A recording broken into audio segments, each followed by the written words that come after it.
continue on with Spyro. So, last time we ended on Peacemakers, I was really tired. Oh. What the fuck? Looks like my connection to the stream has cut off.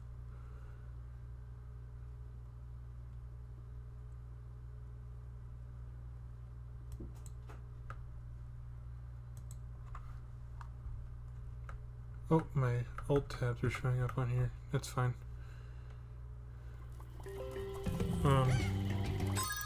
Not like I'm like hiding anything like disturbing on these alt tabs.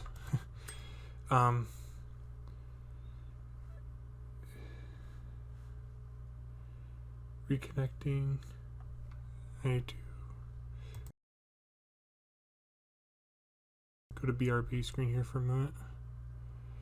I have Wi-Fi.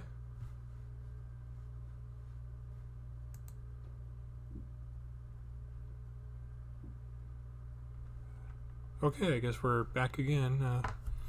Send out another tweet there real quick. Oh.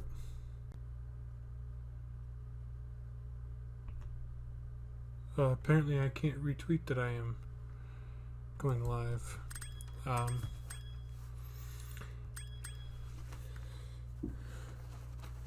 Guess I'll go let everybody know manually through my phone.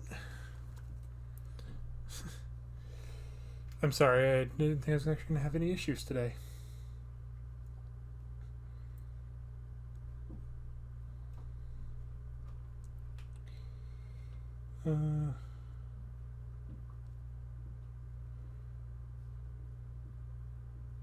Oopsie. Looks like I posted twice.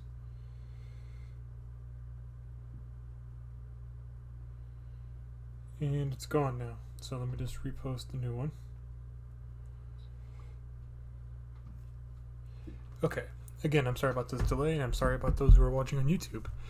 I didn't have any kind of issues today, so let's get back to this. So last time we left off, we were at Peacemakers.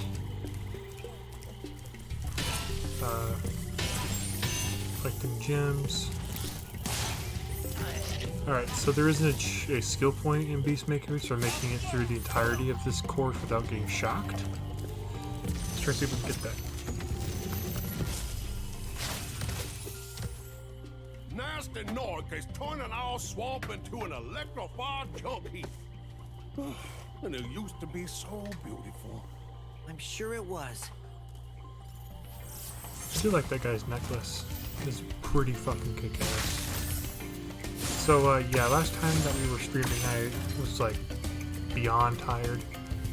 And I didn't get much done, but I do plan to at least get to the next course area, or even finish the game if we're that close to the end already. Because part of me is thinking that we're, like, close to the end, but part of me also thinks that there's, like, one more world after this one, or at least two more. Like, world as an overworld, it's not like courses, because I can guarantee there's not two more levels after this.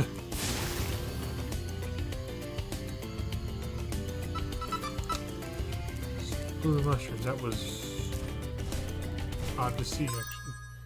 Got a message. Not important. Yeah, I'm gonna have to turn my phone down. I'm sorry again. Didn't think, you know, chat was gonna start freaking blowing up.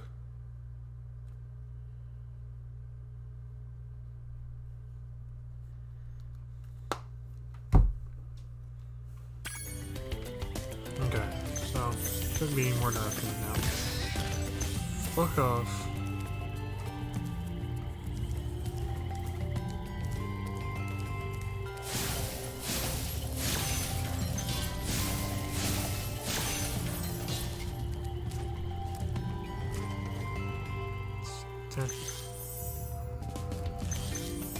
So hopefully there's not too much noise being recorded in the background. We're gonna blue mushrooms. I don't know if there's an achievement for that.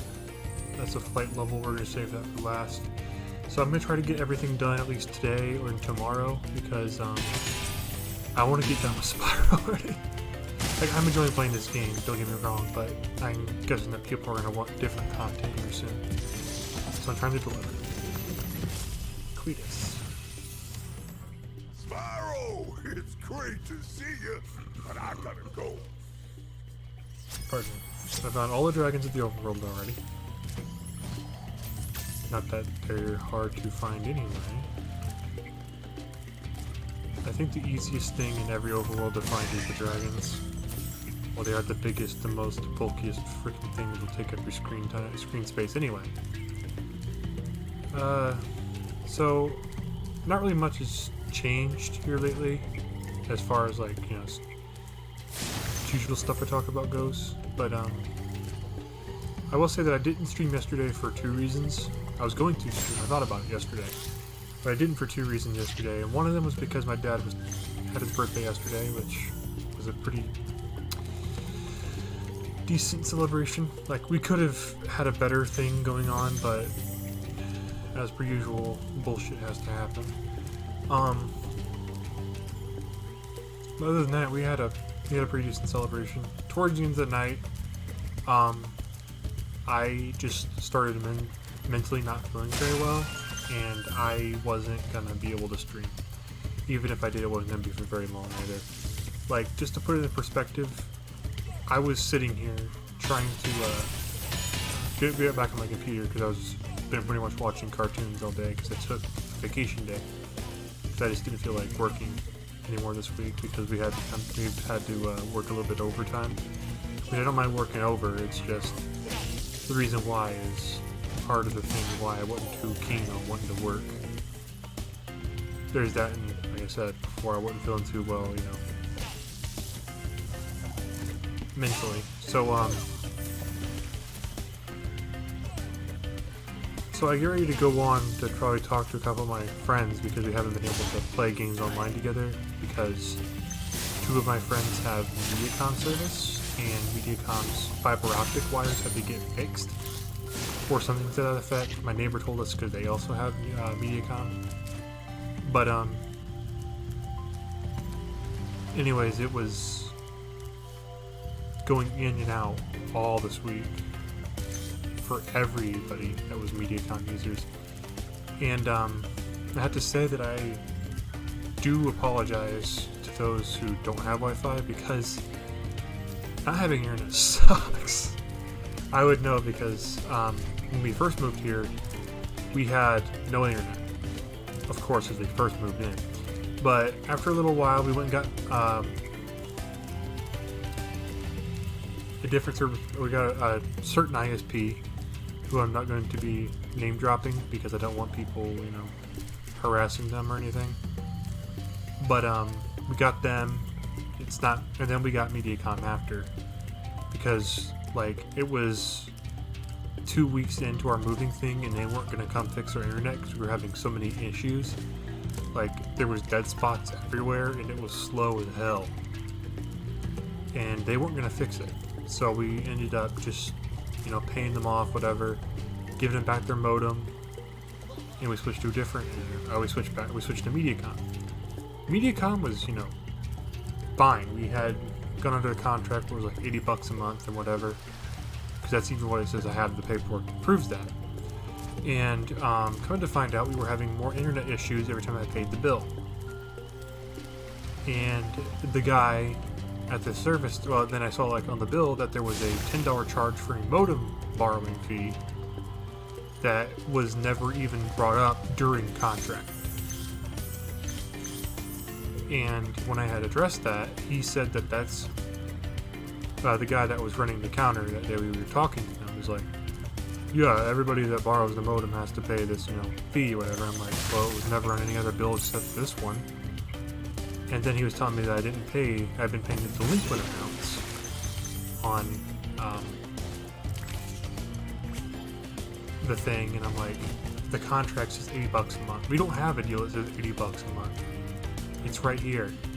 But he was all around. It was just shit service. So then we switched back to the internet provider we have currently. We have issues here or there, but even then, they're gone within like a couple of minutes, or it's because somebody unplugged their Wi-Fi.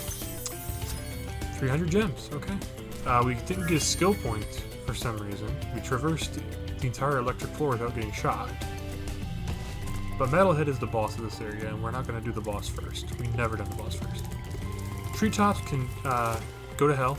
I hate that level. Okay, I don't necessarily hate Treetops. It's just for the fact that Treetops has a really annoying thing to collect all the gems, because there's a certain path you have to do to get to that point, and getting to that point without a game guide is horseshit. Straight up. So when we do get to that part of the level, I will have to pause for a moment to get a guide to tell us what we have to do, and I hope you guys can forgive me for that. Did we do any levels before I left off last time? No, we have not started any levels at all. So let's do Terrace Village first. Yeah, I think last stream I beat the boss of Dreamweavers, and then I kind of hung it up because I was tired as all hell. Pardon me.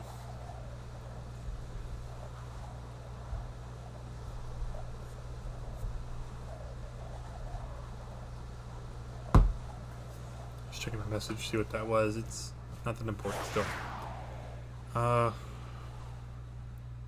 go to Terrace Village. Okay. So these guys, they have like giant electrified batons. What you want to do is you want to step in real quick and shoot your flame at them and then run away. It's kind of like in another game, Don't Starve Together, where like there's this creature you got to attack, run away from its attack pattern, go back and attack it, and cause its attack pattern to go off again. I played a little bit of that with my friends before the internet issues started up for them.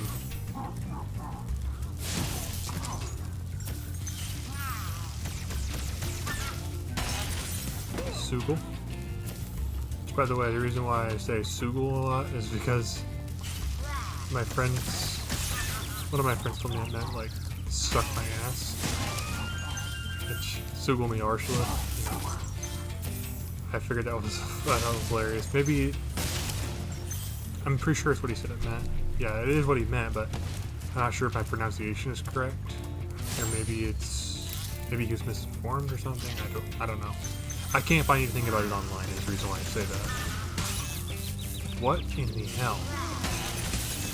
All right, so these guys are annoying little fuckheads, and I'm not getting all the skill points anyway. So if I miss a skill point in this area, don't get mad or whatever, because I already said I wasn't going to get all the skill points, because that requires me to do the times on the speed levels, on the flight level is what they're called. I'm going to do all the time trials, and I am not going to be able to get those fastest times. So anyways, let me tell you a little bit about today. Like, today's actually been, a pretty decent day. I mean, I don't remember most of what happened today. I'm not sure why, but here I saw a post on Facebook today talking about Jellystone, which is that cartoon that was going to be reviving Yogi Bear, and a bunch of old Hanna-Barbera cartoons. Because believe it or not, sometimes when it comes to nostalgia stuff popping up, I'm kind of like right there in line to bite the bite the bait on the hook, because reminiscing about stuff in the past that you remember and like love is something that you're gonna want to try to rekindle and love, especially with some newer audiences. And that only goes good to a certain extent. Like, there is some stuff that you should just leave alone, or if you've already got plenty of it, you should just not keep rehashing it, because eventually people are going to get sick of it. A lot of it is mostly like, a lot of that derogatorily could be aimed towards Pokemon, because they love reminiscing about the times in Kanto. Like, we get it was like the first generation, but it doesn't need a remake on every goddamn console.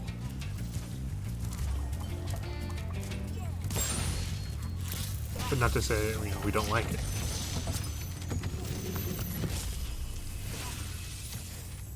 Watch out, Spyro. The Norks in these parts have discovered the power of electricity, and it really stings. Thanks, Claude. Anyways, like, yeah, just, it comes to a certain point where you just get tired of the same old thing getting rehashed all the time. And it just feels less and less, you know, nostalgic. Because we keep reminiscing about a past that's already been revisited over and over and over. But, believe it or not, Jellystone, although it is, you know, by all means, you know, a kid's cartoon, like, I actually am enjoying Jellystone so far. Because it's actually kind of nice that it's not just about Yogi Bear. Like, I liked Yogi's old cartoons. You know, it's him and Park Ranger and Boo Boo. Him, Park Ranger, Boo Boo, and some of them had Cindy Bear, or maybe she was added later on, I don't remember. It has been quite a few years since I've seen, you know, OG Yogi Bear, so maybe I'm remembering some stuff wrong. But I do remember that there's Park Ranger and Boo Boo, but those characters are kind of like, you know, the main characters on Yogi Bear anyway. Fuck you. Fuck you too. Okay. But it's kind of nice that it's not just about those three, because it would have been still a good cartoon if it was just about those three, considering it's called Jellystone, because Jellystone Park is where Yogi Bear is actually from. But the show is actually taking place in a town called Jellystone. Maybe Jellystone was an actual town. I don't know much about anywhere outside of home state, because I don't really travel outside of home state. Good job, Spyro. One day you'll be able to tell all the dragons about your amazing adventures. Sure, but what I'd really like to do is get out of this swamp. The way Tom Kenny delivered that line, it was just so perfect. But, yeah, I think there actually is an actual place called Jellystone. I know that there's a Yellowstone Park. I don't know if there's an actual one, Jellystone. But, the cartoon, you know, reminisces mostly about the place of Jellystone, and it's got, like, the main characters are Yogi, Cindy, and Boo Boo. But they do also have characters like Top Cat, which I remember watching Top Cat at my grandma's house a lot. Because my grandma had, I think her service provider was Dish, and one of the channels she had was Boomerang. Which, if anyone remembers Boomerang, well, if anyone who doesn't know what Boomerang is, it is a channel that has a collection of, like, really old cartoons. Like, a lot of cartoons that, well, I'm not really sure if I would say a lot of cartoons, because there is a good amount of cartoons that were on Boomerang that are on HBO Max. Like, some Looney Tunes cartoons, Yogi Bear, Top Cat. They used to show old reruns of the original Pokemon anime, and a lot of times they'd also show some reruns back from Advanced Battle era. You know, back when May and Max were part of Ash's traveling crew through the Hoenn region. But yeah, a lot of, like, really old cartoons were, well, yeah, really old cartoons were on there, and one of them was Top Cat. There was a couple of nights where they showed Huckleberry Hound, which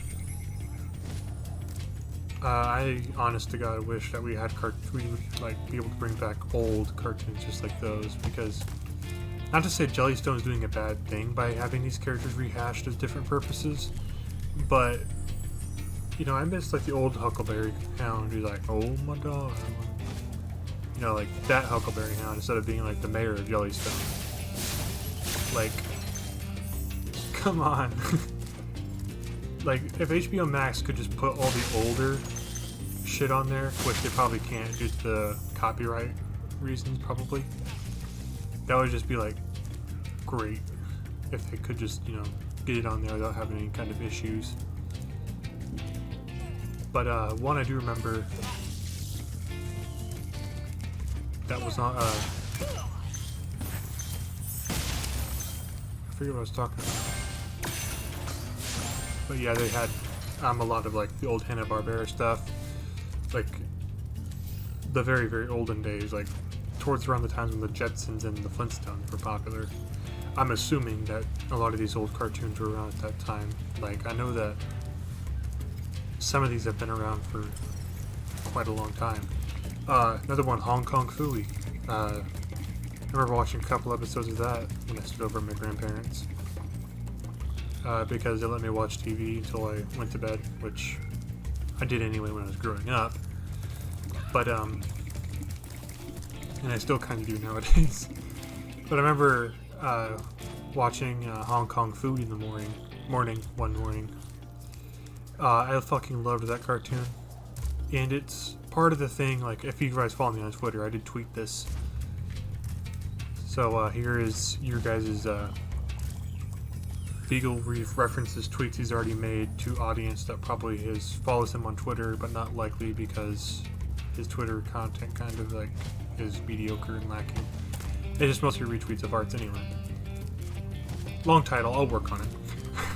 But anyways, with the reminiscence of that tweet, I talked about how I wanted to see a dog race come to D&D as an official race, because technically there was at one point a dog race in D&D.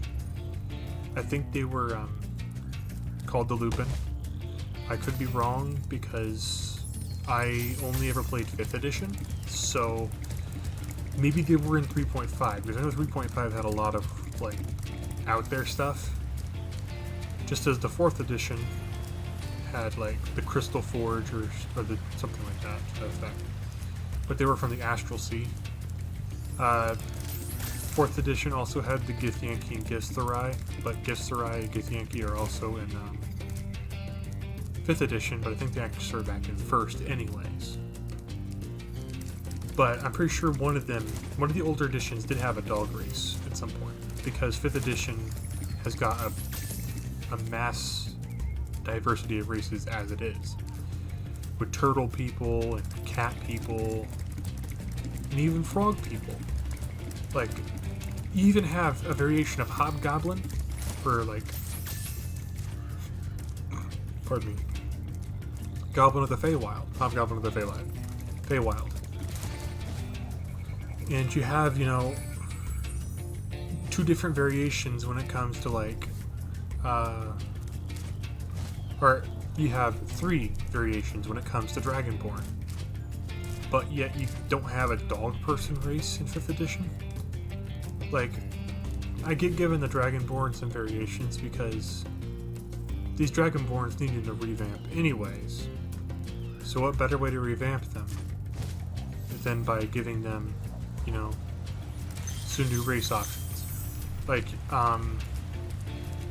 well, first off, they upgraded the breath weapon to D8 instead of D6s, which is a big thank you. Secondly was for the fact that Dragonborns can now become metallic, or can be based on gemstones, which I also thank you for that. I think it's all the gems for this level. I'm gonna hope so, because I don't feel like going through all that bullshit again. I'm probably missing some here, yeah. Nope, that's all 400, thank God. But yeah, like, why can't we have a dog person race yet? Because we can play as, you know, people with 2 souls in their body, or we can play, which are the Kalashtar, or we could play as, you know, Warforge. Like, I do understand that there is homebrew, and technically we do have a homebrew dog person race called the Lupin. But I like playing as official content because that way DMs are more keen on letting me play the dog person race as opposed to having to homebrew an entire race altogether and risk maybe making something that's a bit strong, which, sorry, my back itched. But yeah, I just prefer running in official content because not every DM is going to allow homebrew. Because there is some like really disgusting homebrew out there.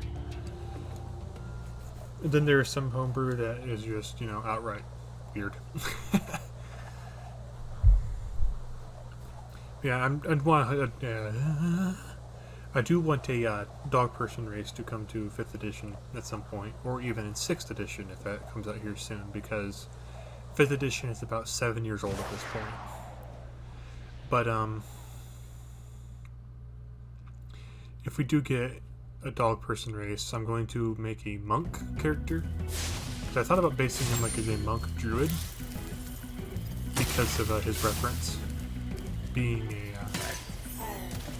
based on Hong Kong Phooey. Because, you know, he's a janitor by day and he's a dog janitor who fights crime by being like a kung fu master. Even though a lot of times his the bad guy gets stalked by his cat Spot, which is where the ranger part comes in because he'd have a cat companion. But like I said, I want to have official content before I take it to any table outside of my friends' table, because I know that my friends will probably let me run. And I always say probably because it's hard telling with how things would go with it, because of the fact that I'd have to actually like playing the class anyway. So I enjoy playing monks. Rangers, well, anything that's a spellcaster I'm not the most keen on, because you have to, you know, figure out your spells, because, you know, it's your level plus your wisdom modifier divided by your proficiency bonus, and then you add 6. It's just really, really complicated with how everything learns spells, and for the fact that the ranger has like a spell list that is very small. So yeah, it's not very fun playing rangers. Be on the lookout for attack frogs. They are cold-blooded killers. Attack frogs? And this used to be such a nice swamp. Okay, well, not so much. They're not fun to play. It's just their old versions of them was like terrible.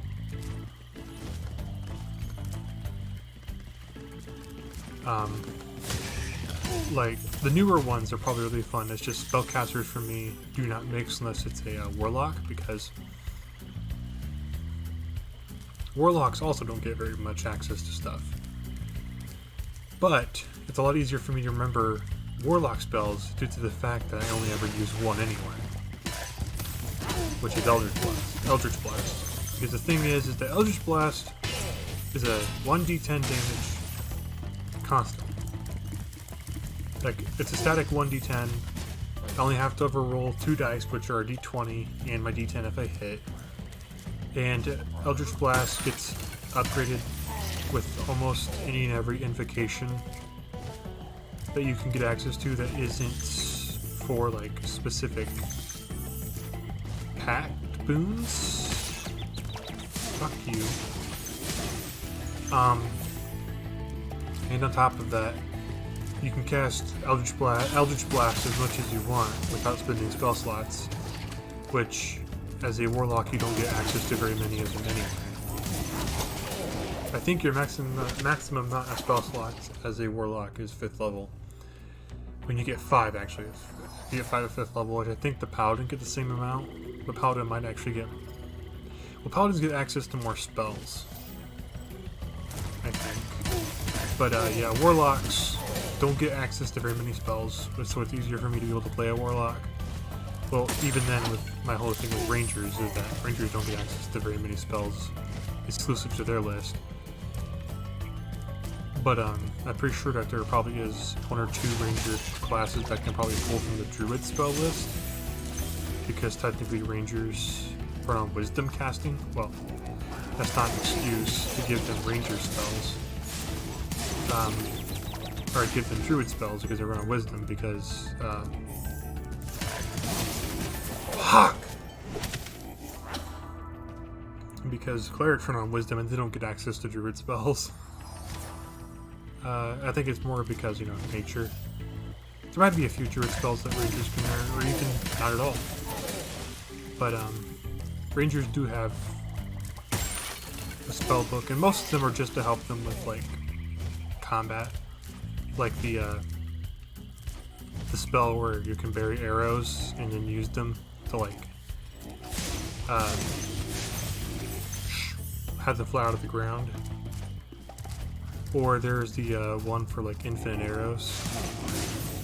I'm pretty sure it's a spell. Yeah, there's no thing other thing that gives you, like, infinite arrows. Which even then, you know.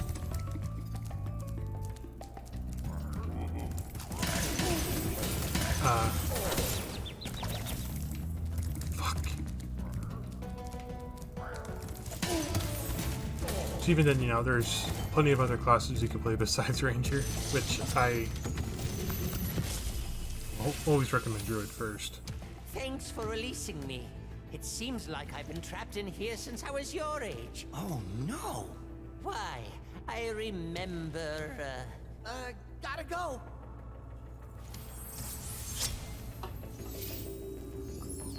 Anyways, I'd recommend you play Druid. Because Druids are actually, like, really fun. They're wizards of the nature. And the best part is that you get to shapeshift into different animals from the monster manual. But only animals. Unfortunately. But, I mean, you get access to really cool stuff, especially if you play Circle of the Moon. Like, you can become a dire wolf, which are actually really strong.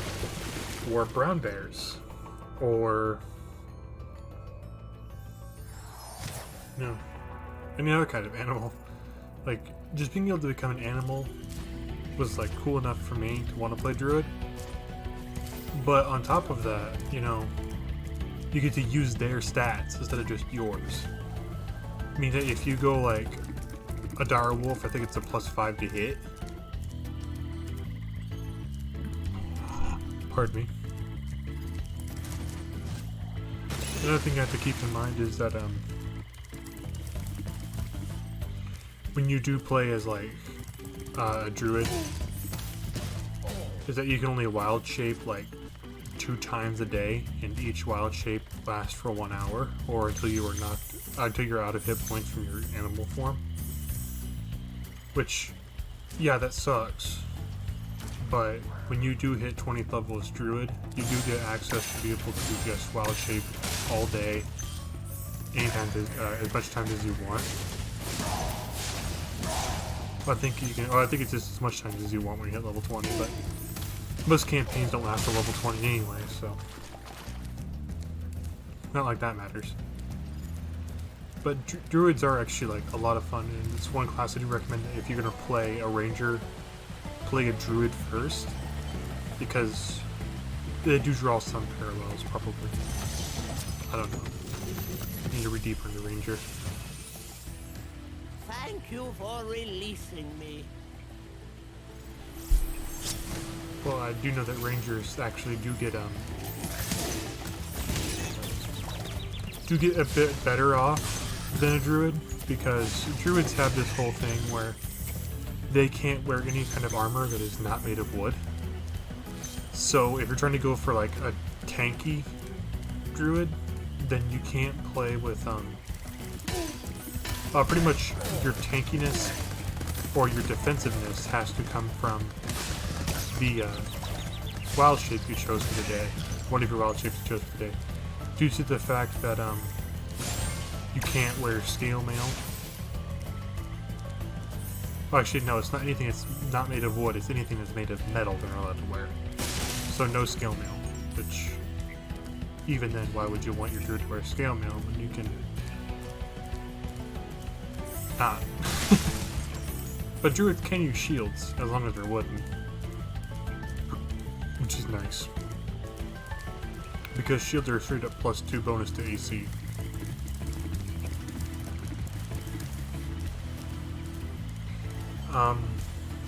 Another class I really like playing is Barbarian. Sage Bubble. I'll tell you what to do with those creatures.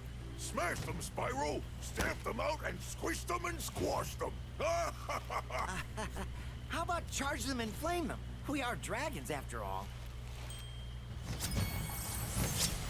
Yeah. But yeah, I like Barbarians too, because Barbarians are just like, run in, beat the shit out of everything, and then get out. And then there's the Rogue, who just insults you and hurts you when he insults you. It's hilarious.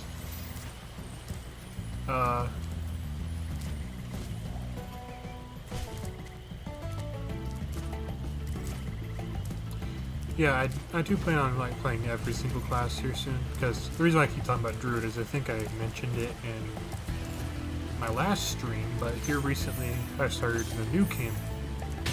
Started in another campaign where I'm actually playing a Fearbolt Druid, because it's my first time playing the class, as I'm trying to explore all class options available in the game, because I want her to get a feel for how all of them play, because I know each and every one of them play a little bit different than each other. Well, a lot differently than each other, but you get the gist. I'm also trying out the different races, because part of my problem is that a lot of my characters I have are either warlocks or monks, due to the fact that warlock is the easiest spellcaster class for me to understand, and monks are like my favorite melee oriented class. And I'm starting to like the barbarian a lot too. Then playing a orc barbarian who's like a fucking idiot. I'm able to stomp the ever-living hell out of enemies, which is just fun. Like, in one of our adventures we had, I single-handedly took out a Plesiosaur, or whatever it is. The thing Lapras is based on.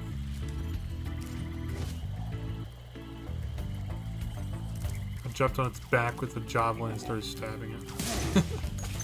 That's all the gems.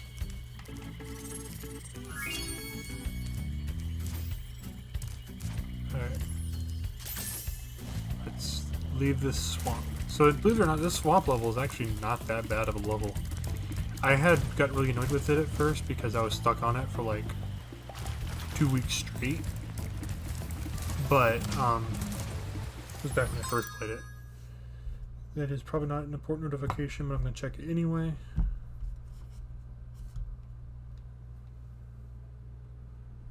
Okay. Yeah, it's not important. So let's run off. But yeah, speaking of D&D, which I'm going to switch topics here in a moment because I kind of want to talk about something else. But speaking of D&D, I bought my first pack of the one set in Magic: The Gathering called Adventures in the Forgotten Realms. I got one of those special packs, which are like the silver ones with all foil cards in it. Mostly because the Xanathar on the front I thought was cool, or the Beholder on the front. I'm not going to necessarily call him Xanathar, because not every Beholder is Xanathar, but the most notable of the Beholders is Xanathar, the crime lord, the crime kingpin or something like that. Anyways, I was actually searching for that particular card. Okay, let's do the flight level first. I was searching for that particular card when I bought the pack, and I ended up not getting it, which was kind of upsetting. But I did get the whatever rare variant of the Tarrasque. I forget what it's called. I did have it just a minute ago because I went looking up its price to see how much it was worth, if anything.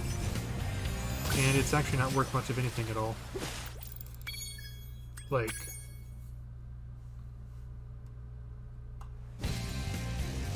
not that it really bugs me, because I wasn't going to sell it right away anyway.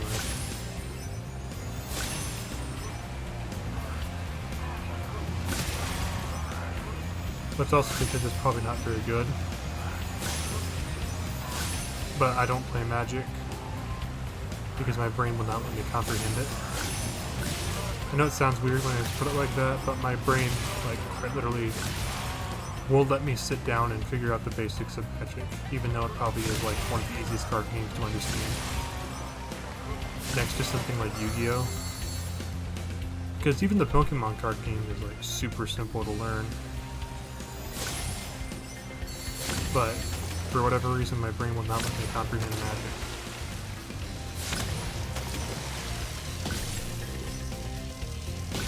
Like, I do know some of the basics. Like, you use a spin down die to keep track of your life. Which, I always like the spin down dice. Like, they look super fucking nice. You motherfucker! I almost had it too. Okay, let's try this again. But yeah, the spin down dice I always thought was cool. Like, I do know that the game Binding of Isaac 4 Souls does run a life system based on the spin down dice too. Because Edmund McMillen, the creator of the series, or Edmund McMillan, I don't know, I think it's Millen, but he is a fan of Magic the Gathering. He even designed one of their cards, which I thought was kind of cool.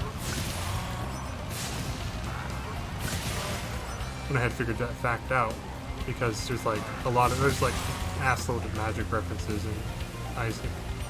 Not really an assload, but he's got like he's got a few in there. Fuck it, let's just start over. Like he's got a few references to Magic and Repent and Isaac in general, because he's got like Lord of the Pit, which is based on a demon monster with the same name. He's got the Chaos card, which is based on the Chaos Orb, is what's called in Magic.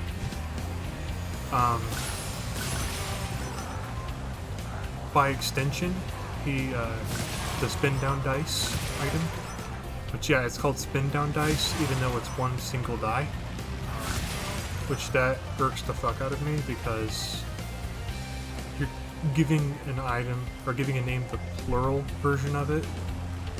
You're giving an item the plural version of the name, and there's only like a singular thing of it. But even it's not like that big of a fucking deal anyway. But there's spin down dice, Chaos card, Lord of the Pit,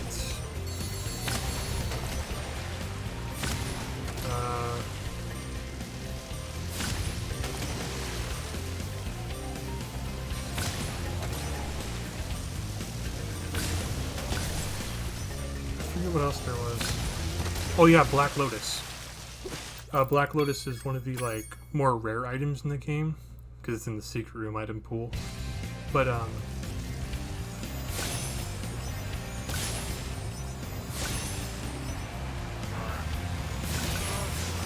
Black Lotus is also based on a Magic card that like is really, really expensive, because its effect is like super good.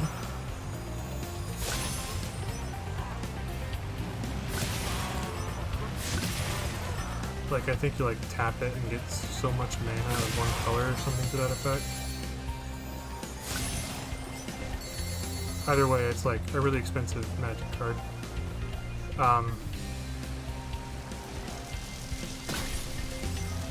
Let's get the arches first, and then we'll swim backwards and get all the Gnorcs on these boats.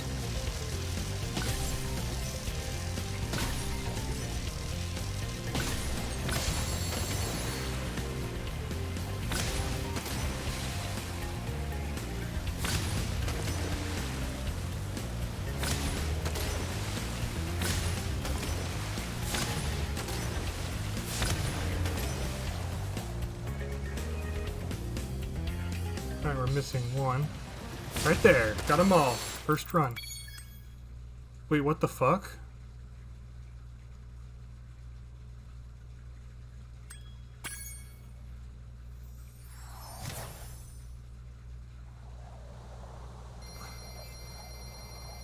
I did it in the time to get an achievement. Is that skill point worth it? I don't think it's skill point. Guidebook, yeah.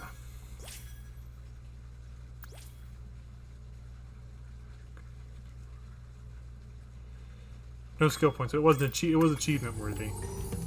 We probably could honestly get all the skill points in this game since they're not like flight level based. But that'll probably be on like a YouTube video of its own. Not that I don't like streaming it, but it's just I'm already gonna have like quite a few streams of just this game alone. So I figured if I'm gonna do content that like gets me like a highest percentage of save file, I might as well just do it off screen. Because you guys already seen me play through everything and already know how to get all the skill points anyways. Probably. It's not really that hard to get all the skill points anyway. All I gotta do is you know, get a couple perfect levels perfected, or burn a couple secret items that are hiding away somewhere. So for some reason we're facing the front for this flight. Loading screen flight. But you do actually like this loading screen. I don't give it enough credit. Alright, so this is the most annoying level in Spyro 1. Like, I don't like the flight levels, but this one is worse than the flight levels. I would almost say, in my opinion, like all of them combined are nowhere near as bad as this level is. Because there is a section that you have to, like, figure out. Like, I'm pretty sure there probably existed a game guide at some point before this. Well, I'm not saying, you know, sometime before Reignited Trilogy, I'm saying sometime a little bit after the first game, but anyway. The problem is that the flight path I had to actually look up myself, because I know that a lot of times in these older games, when internet is not as popular, which I'm pretty sure there probably was a time when that. I'm pretty sure there probably was a time when internet was not as like popularly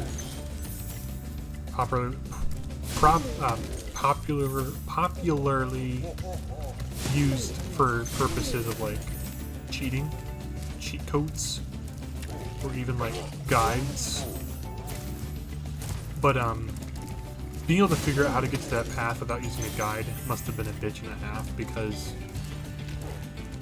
this, honest to God, is one of the most annoying levels to 100%, because there's a certain thing you have to go through. You have to know the flight path.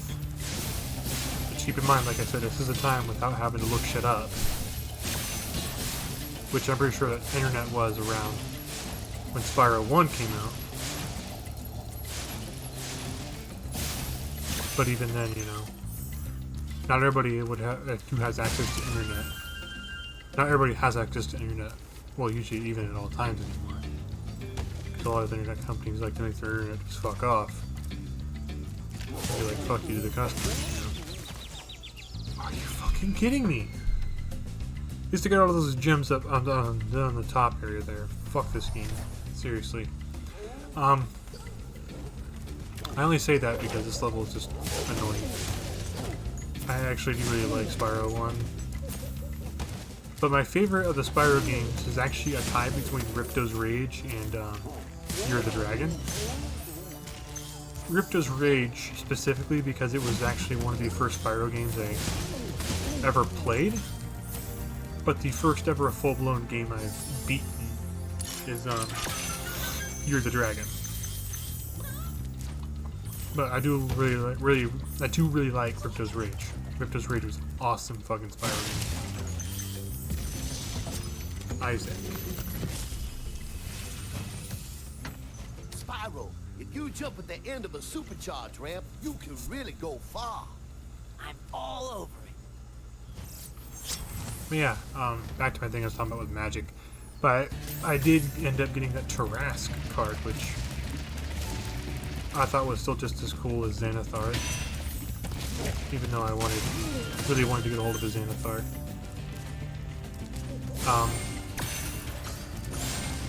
I will have one here soon, hopefully.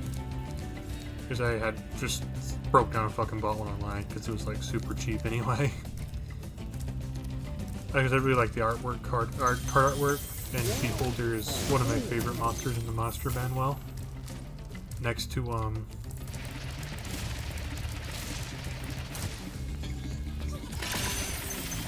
something like maybe direwolves, because direwolves are strong. Alright, so you got a little annoying little fucker up there. Alright, I have to remember how this path goes. So if need be, I might have to pause the video, like I said earlier, and look up a guide on where I need to go. But I think I have to go over here.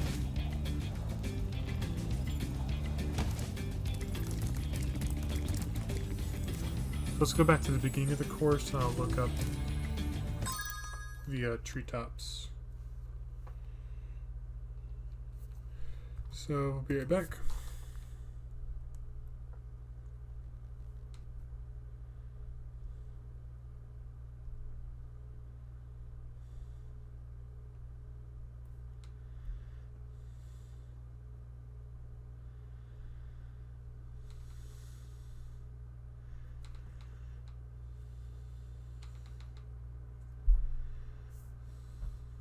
Stupid ads. I had to watch through two of these fucking ads.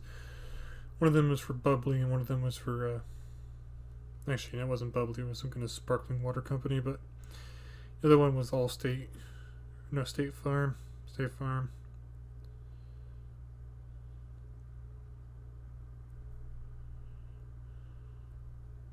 Okay, back to the beginning of the level.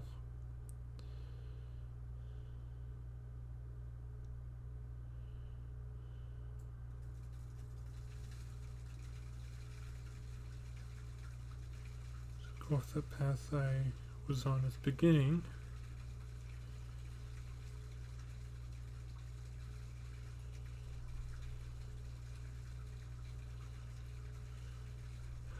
Okay. So I'm going to leave that open just in case. I had to go back to the area I was right here. Had to pick up a couple of those. But, yeah, I'm trying to talk about Magic right now, but let's talk about the streaming services, because I talked about this back in my first stream. I remember this one because I talked about how I recommended you guys get a hold of Paramount Plus if you can, to watch some of the really old, you know, good shows that were on TV, like Drake and Josh and iCarly and all that, and how iCarly recently got the reboot, which I'm sad to say that I still have yet to even start the reboot, but I do know it's going to be good. People have already said it's amazing. Greetings, Spyro. For an amazing tour of the treetops, don't just stop at one supercharge. Ah. Yeah, that's your hint to what you're supposed to do. It's not stop at one supercharge. But, yeah, I haven't checked out iCarly yet, but, I did find out today that Drake and Josh technically is not a full series intact on Paramount Plus. The pilot episode and one other episode from season 1, at least, are missing. And we don't exactly know the reasons why they're missing. At least Reddit doesn't know. Maybe Reddit does know by now, but from what I saw in a Reddit thread earlier, they couldn't figure out why it was like that, but for some reason Drake and Josh is missing 2 episodes. So it's technically, if you're going to binge watch the series, you're not able to do it through Paramount.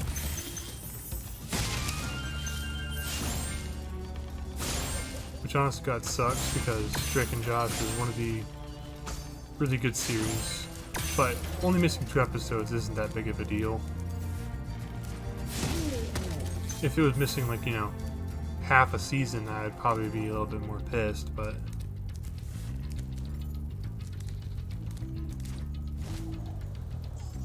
even then, what can you do? But I think I remember seeing on there that some people speculated that it could have possibly have been due to copyright.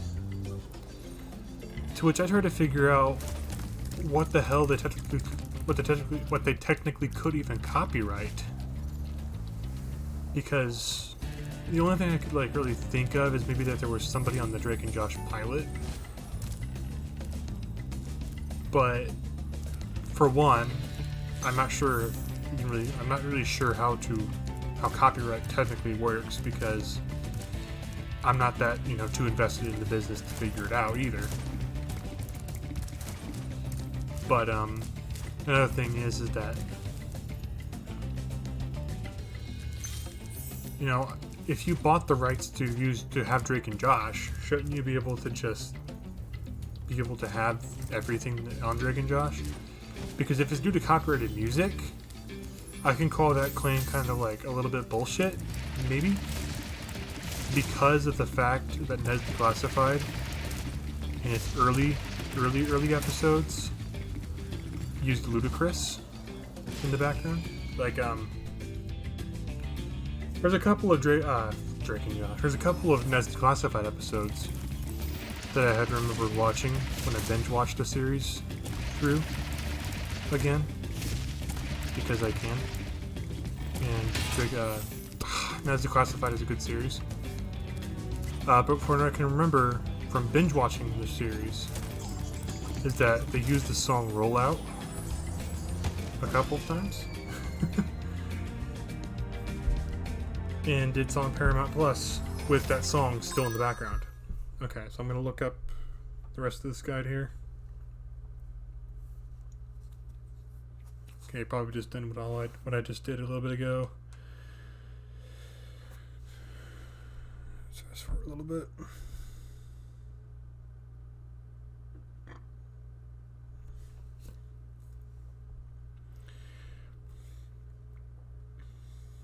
But yeah, I'm going to get back to talking about Paramount here in a minute.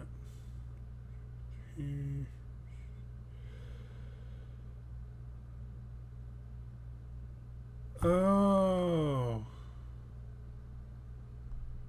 Okay. But I've been binge watching another series I remember watching a lot of when I was younger. Well, I wouldn't say necessarily I watched a lot of, because I probably missed quite a few episodes, because I wasn't really... Son of a bitch! I wasn't really, too deeply invested in the series when it first shown, because I was in that kind of phase where it's like, I probably shouldn't like this kind of show because I'm a guy and whatever, but nowadays it's just kind of like, I like what I want to and fuck whoever, disagrees. Well, that goes to a certain extent, of course. I am not, one of those kind of people who like a certain thing that is illegal, and if you do enjoy yourself, that you should probably get your kneecaps busted. And I only say that because this particular thing is just wrong on so many fucking levels. And I'm hoping a lot of you can just probably already tell what I'm talking about without me having to directly say it. But, yeah, just nowadays, I just don't give a fuck if people, want to judge me based on the fact of that I, want to watch a certain show or whatever. But I've started binge watching Zoe 101. So I remember that show when I was younger because I've seen a couple episodes, and that was, like I said, that was around the time where I was like, I probably shouldn't watch this kind of show because I'm a guy, and this is mostly a show that's probably made for girls. Because Zoe 101 is kind of like a chick flick sort of show, but even then, it's still got some enjoyment for, everybody. There's no universal law that says only girls can watch Zoe 101.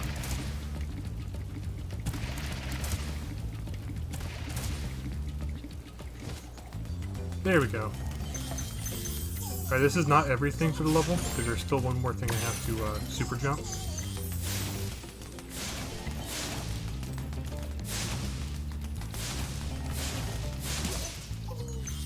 Sugal.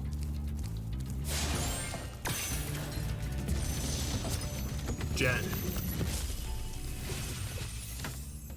That was quite a ride, Spyro. You learned a lot since you were a young glider. Yeah, well, you could have found an easier spot to get stuck.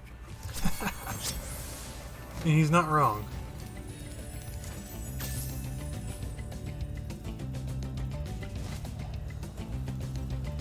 Alright, now it's time to do the second path. But yeah, I've been binge watching through Zoe 101 because there was a couple of things that popped up in my head as I was watching Ned's Declassified, like remembering the episode where they went to where they had the PDA thing where they were chatting with each other, and Chase had sent a certain message to Zoe, and a thing happened. I don't want to spoil it in case people do get Paramount Plus and watch through all of Zoe 101. But yeah, there was all that had happened. I went back and rewatched the series because I remembered that, and I really wanted to kind of just see this show again because it's been too many years. But once I do finish Zoe 101 and I finish all Drake and Josh, because I kind of started that one today because I got tired of watching Zoe because I had been watched. Because I'm not able to binge watch shows like I used to be able to. Like, there was one time when I watched through all of Malcolm in the Middle when it was on,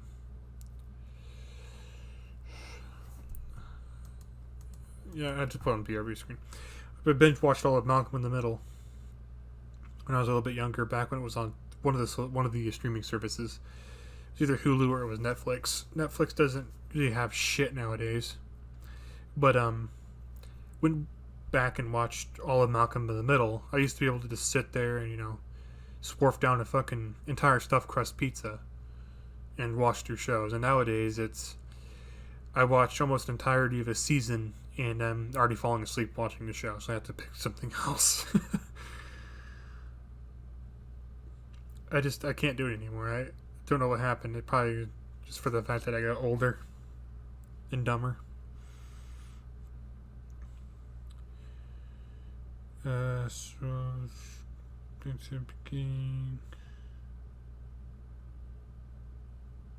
that's just to get that chest. Okay.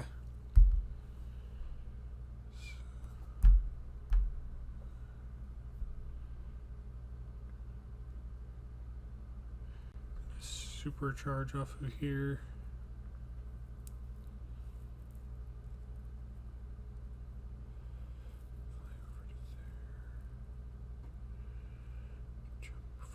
Okay. I get it now. But yeah, went back and was watching through all of Zoe 101. Some of those old episodes, man, they used to make me laugh so hard. Especially with some of the stunts that they used to do, like some stunts they used to pull, I should say, because I believe they're high schoolers. They're supposed to be high schoolers, even though obviously they're like people who are way above the age of teens that are trying to portray teens, because that's what a lot of shows do, is they'll take like somebody like in their 30s and have them portray a 16-year-old for the show or whatever. Either way, like they're in high school or something like that, to that effect. They have they're in some kind of like private school or something. It's kind of hard for me to remember now, but they're at a place called PCA and they do a bunch of bullshit. But the show itself is kind of funny with some of the stuff that they do. Like I said, it's a show I grew up on, and as much of a chick-ish show as it is, I'm pretty sure guys can probably watch it and still enjoy the show too.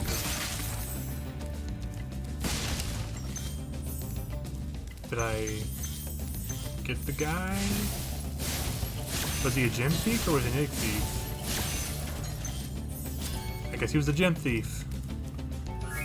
Okay, it's treetops done. Woohoo! But yeah, I was like tripping over my own words today. But yeah, I do really like Paramount Plus. But I do plan on watching the Arcade reboot here soon and giving my opinions on that. I feel like there might have been another world that we missed over here. Okay, so there's the flight level, treetops. There's a level there at the beginning. If need be, I'll look up what all the levels of the Beastmaker's world is. I'm gonna look that up because I don't like going off and having to go back because I forgot it because I'm stupid.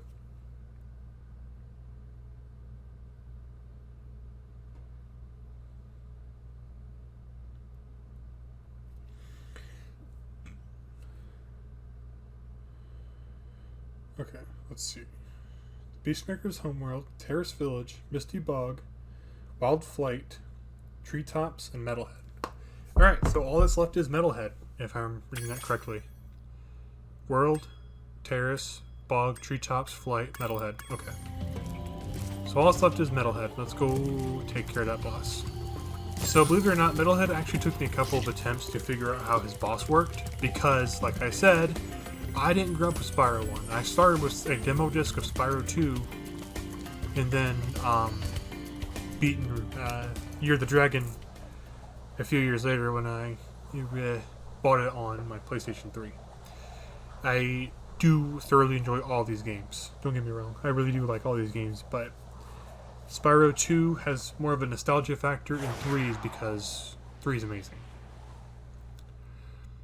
Like, sure, 2 had that whole thing where you had to, like, buy your abilities, and 3 gave you them by default. But it just shows continuity. I guess, I don't know. I'm really bad about explaining things. Or defending my opinion on things in some cases.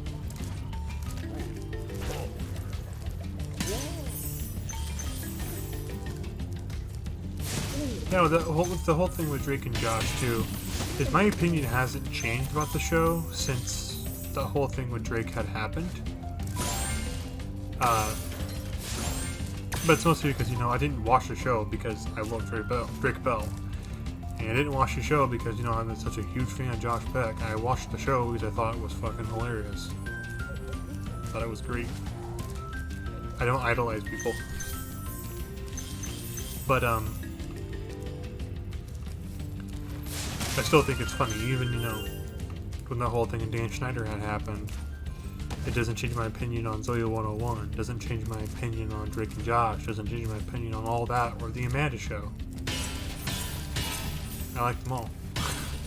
Especially The Amanda Show. That was one I remember growing up with the most next to Drake and Josh, was The Amanda Show, because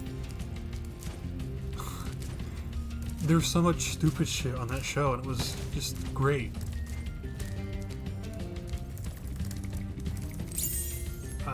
And for the fact that Stuart Copeland does do the music for Amanda's show, or at least he did the opening theme and the ending credits, which have a bit of resemblance to what's it called?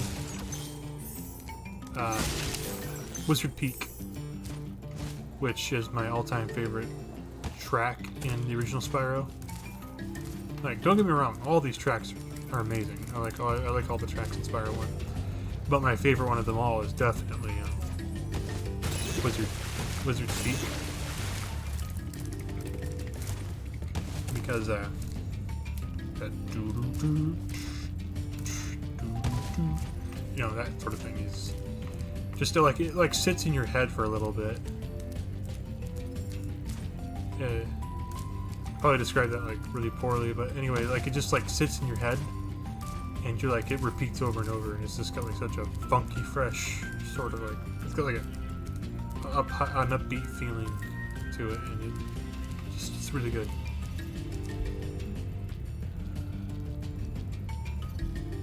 Okay. Anyway, let's fly over here. I might have lost Sparks, but all is okay.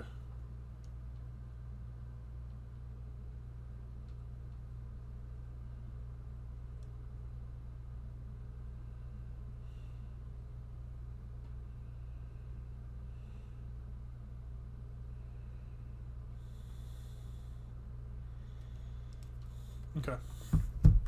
There's nothing important, nothing too important to me. Alright, the reason why I come back is to get these up here, because I'm pretty sure I can reach from that point. Apparently I can't, so we'll have to come back for those.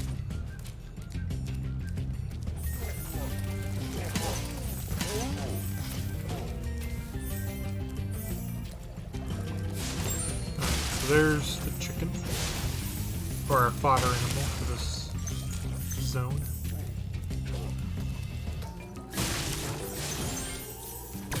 Grab that.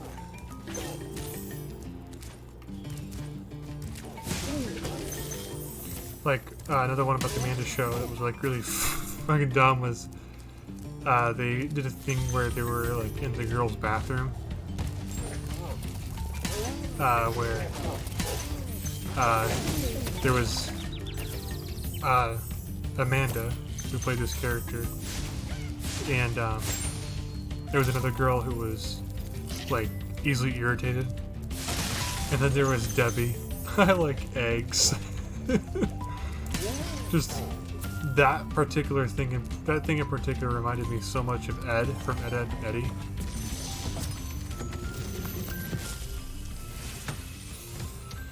Metalhead is all charged up to meet you. Attacking the power pole should disrupt his power supply. Okay. So Metalhead stands up here and he's gonna throw shit. You're gonna throw these guys. Just stand right in front of these like things here, and he'll destroy them himself. And you can protect your health that way. This is actually the intended way to defeat the boss too. Because you're supposed to make him destroy all these. So if you get through all of Metalhead's fight without taking damage, you do get a skill point. Which after I figured out how to defeat Metalhead, I did go back and get the skill point, because it's one of the easiest ones in the game. Next to the one skill point, we had to burn the hat.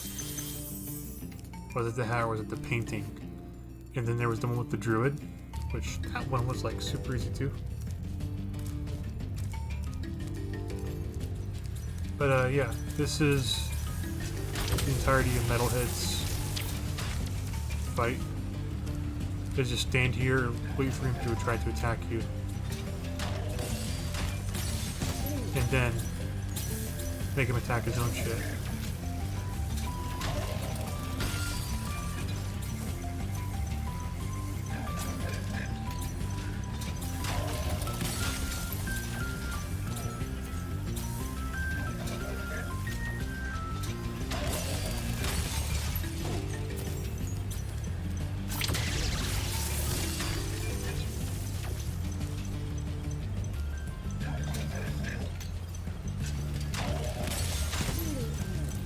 Right over here.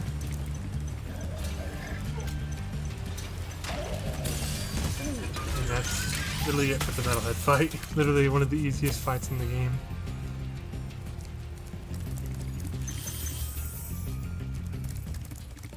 And no skill point. Do I literally have to beat the level without taking a hit at all? I guess probably it's the level, but anyway. That's how you perfect Metalhead, is that you just don't take any damage. Sorry I wasn't able to show it. I'm just really bad at video games.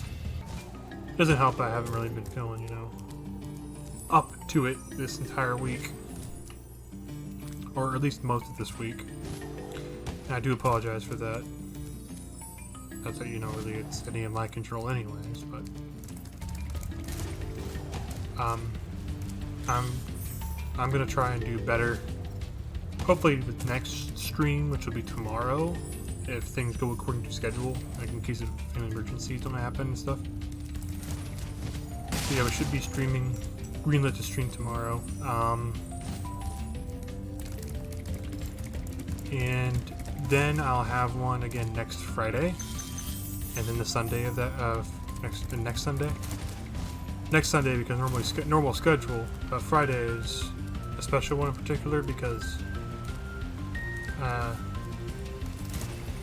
it's my birthday, and I want to do something because usually my birthdays are just kind of boring because nothing ever happens.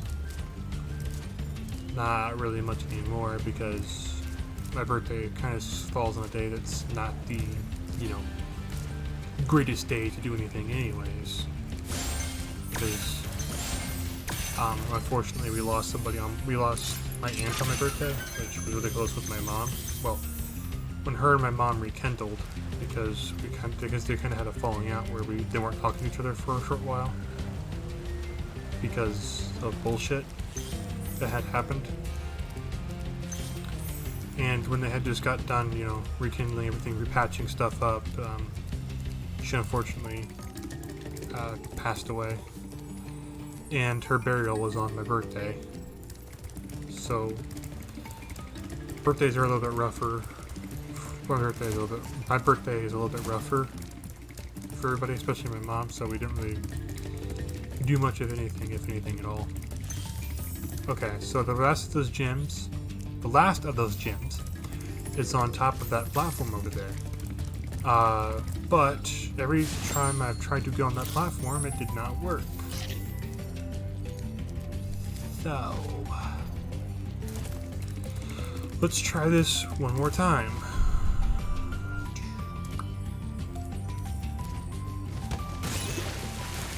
Fuck you.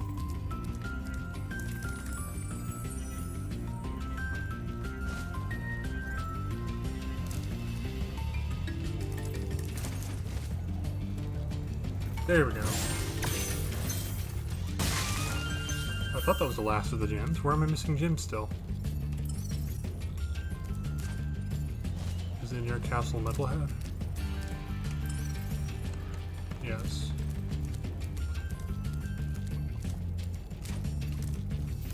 It's not back here.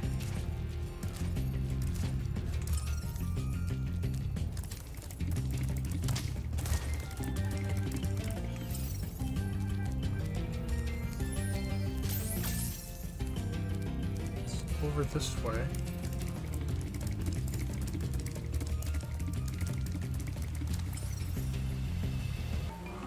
Oh, okay.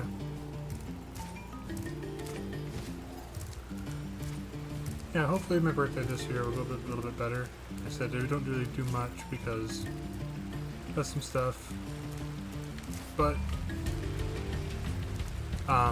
I do plan on streaming this Friday, or next Friday, because I'll be off work. I had a scheduled vacation day. I usually always take a vacation day on my birthday. Like I said, it's not like I really have much to do anyway on my birthday, so... And even then, I don't want to, spend it working. That sucks. So I just take the day off. Anyways, I'm thinking about streaming Pokemon. I might not. I don't know what I'm going to stream yet, in all honesty. I do want to stream Repentance, but here lately I've been getting my ass beat. Like, right now I'm at like 120, I'm at almost actually a little bit over 120 negative win streak, so...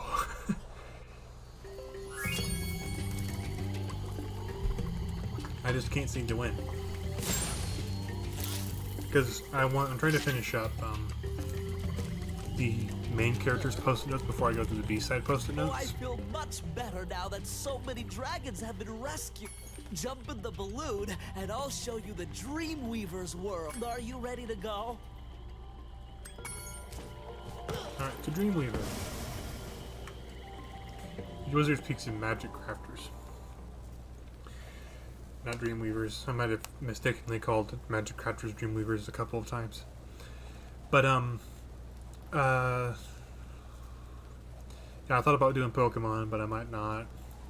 I'm not doing Repentance because I keep getting my ass kicked because I want to try to get the A-side post-it notes done before the B-side post-it notes, because these A-side post-it notes are already irritating enough. Because, don't get me wrong, I love Repentance. Like, as much as I've said I've liked it but don't like it, I do like Repentance. Granted, there are a couple of things that happened that I don't really care the most for. To say that I don't like the game because of that is, or I hate the game because of that is bullshit. But it's a load of shit, kind of like just been going on with it here lately and making it almost impossible for me to be able to progress. And for the fact that like we get 2 new characters, which is fine, because I don't mind having more characters to play with, because everybody has their own gimmick, and having more characters with their own different gimmicks is always fun and everything. But for the fact that you had to add 2 new endings to the game on top of that, really is what kind of pissed me off a little bit. Like, I went and did all this bullshit already when it comes to these other 16 characters. Like, I had to do Boss Rush on hard mode, Mom's Heart, the Void chapter,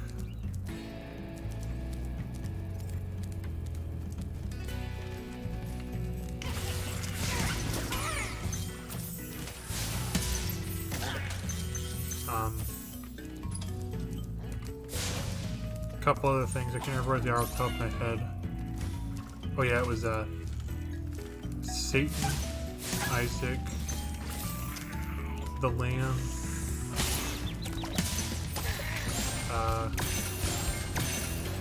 Satan, Isaac, the Lamb, and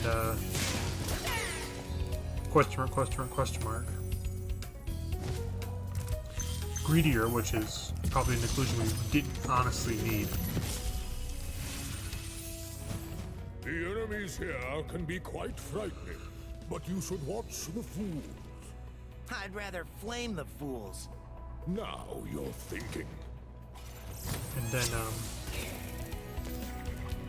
Mega Satan, which Mega Satan was around since Rebirth, but the thing about Mega Satan was that you didn't have to beat Mega Satan with every character, just the Lost, who I think purposely was made just to be like really bad, like B-side Lost.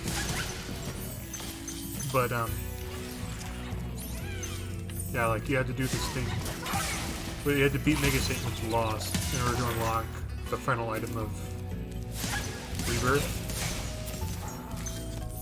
It's one of the hardest achievements to get, because the problem is with the Lost is that you can't get hit at all.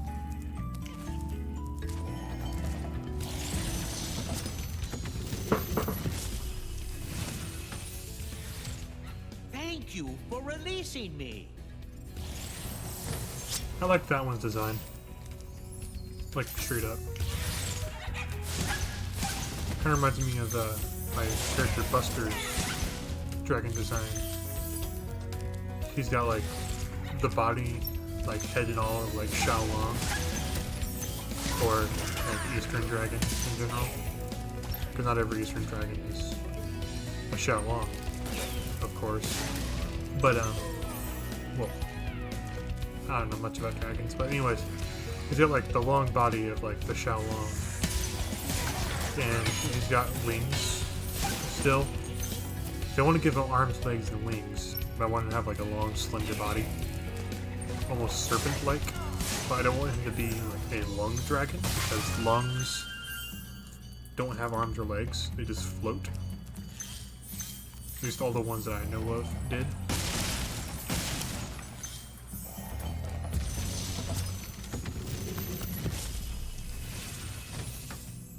You know, I think you just might be the dragon to defeat Nasty Nork. That's me, all right.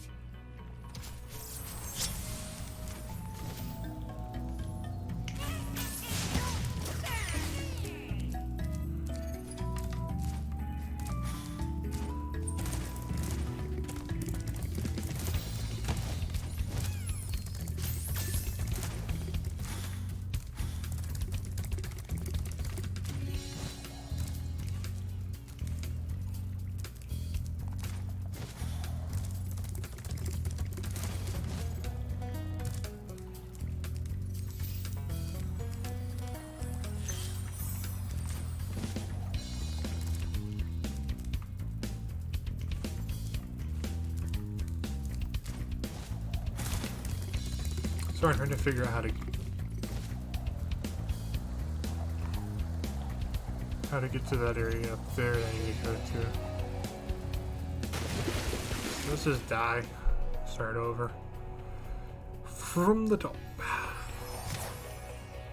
From the top. How do I get to there is my question. Because... Oh.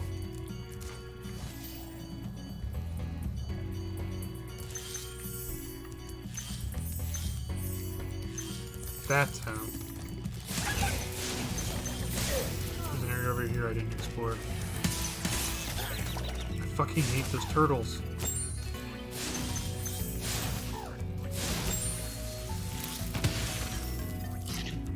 Grab this blue gem.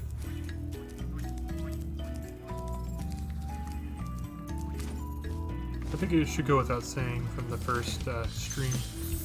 You kind of want to have sparks with you when you do these levels, because the only thing without sparks is that you don't have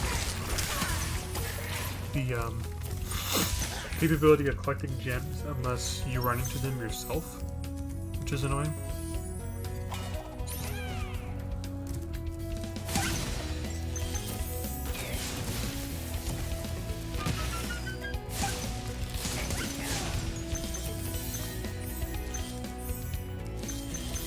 So it's always like a good thing to make sure you hit fodder randomly even when you don't think you're going to need to. Because without sparks, this game is already hard enough because you can't get hit. Or you die. But having sparks, is always nice. You gotta have sparks. Thanks, Spyro. I'd love to help you catch Nasty, but I'd really hate to be trapped in Crystal again.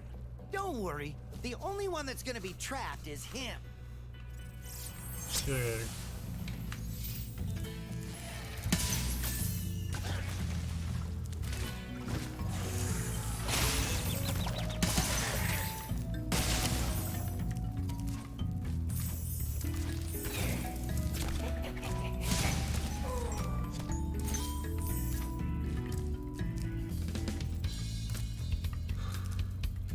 Yeah, I kind of just ran out of things to talk about. But, yeah,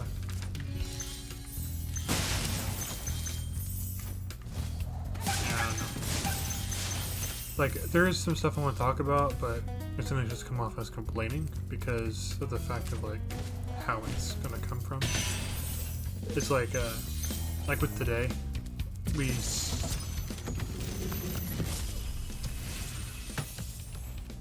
Thank you for releasing me. Like today when we went to the store and stuff where I bought my adventure, or the thing in the Forgotten Realms. Sorry, I haven't really memorized it off the top of my head just yet. Adventures in the Forgotten Realms or something. But after we went and did some stuff and I got that, we had stopped at a Wendy's on the way home, and I'm not going to complain because the place was short-staffed. It was pretty, like, low on help, you can tell, because of how long it was taking for some stuff to get done. Because we had, like, a lot of people, like, we were in line for a little bit, but even then I'm not really going to blame them for that. What I am going to, be a little bit upset about is that when I ordered my thing, I understand people make mistakes, and this guy very clearly heard that I had, said on it that I wanted, 2 particular things, and yet he still managed to, like, they still managed to forget one. Like, it's the one thing that makes the thing its name. Because when because I ordered a Baconator, okay? Because I like bacon, I like cheeseburgers, because I'm fat, and have no self-control and hatred for myself, and a ton of hatred for myself. But I ordered just bacon and cheese on it, and for some reason there's only one Wendy's in the entirety of an area within my state that can get my order right by having just cheese and bacon on it. Everybody else has given me cheese. Like, I asked for cheese and bacon because it's not a bacon eater without bacon. It's just a triple cheeseburger at this point. Which, even then, I didn't complain because I'm not one that kind of person that likes to complain about shit. Hell yeah, that's a free life butterfly. But the reason why I'm saying anything here is because, you know, it kind of ticked me off a little bit, but like I said, I'm not going to go complain because they're already having a rough enough day because they are short-staffed. They got a lot of shit they have to figure out. Anyways. But like, dude bro, I asked for this one specific thing. Like, how? What's even worse was one time we order like just bacon and cheese on the patty. They really gave us a bacon eater that was just bacon, cheese, and the patty. There was no buns with it, and you know, I didn't want to go back and complain because we already waited in line for like ever at this drive-thru.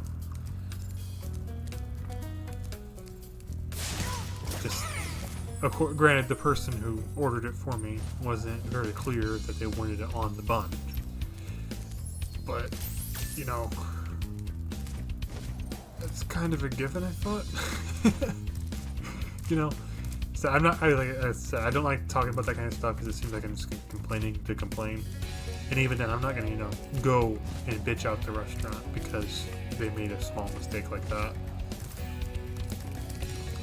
And even then, I have to, you know, figure out how much crew there is, because if there's enough of a crew that you know that mistake shouldn't have happened, or you could have just, you know, been able to get a full idea of what you were supposed to do with it, I guess you could say.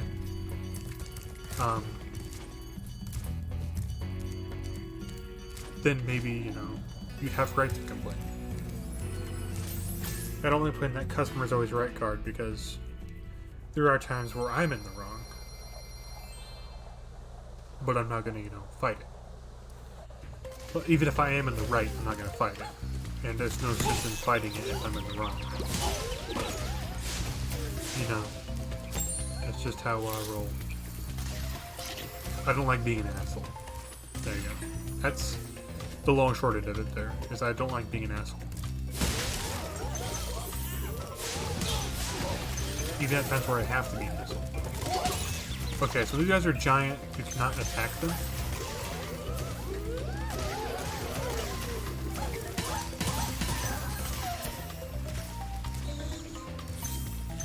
Fool's errand. I like that little icon they gave it too. Oh, it's Jacques. This is the boss of the area. Ask the balloonist to the next world. Lofty Castle.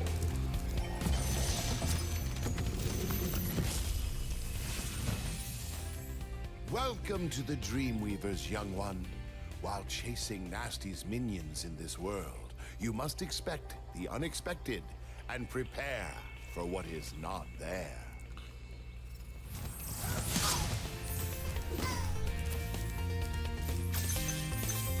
Like another one that, where you do get like kind of like slip-ups sometimes, because, you know, a slip-up is a slip-up, like I was saying before. Another one is like Walmart. Well, there's a different one for this one, where I kind of just got a little pissed off, but this one I had a right to kind of get pissed off. So, I went to Walmart once. This was like 2 years ago, back when I was still buying a lot of Yu-Gi-Oh cards and stuff. So I don't buy TCG products as much as I do anymore. Which I got another complaint about TCG products here in just a minute. You know, I'm running out of ideas for commentary. I gotta talk about something.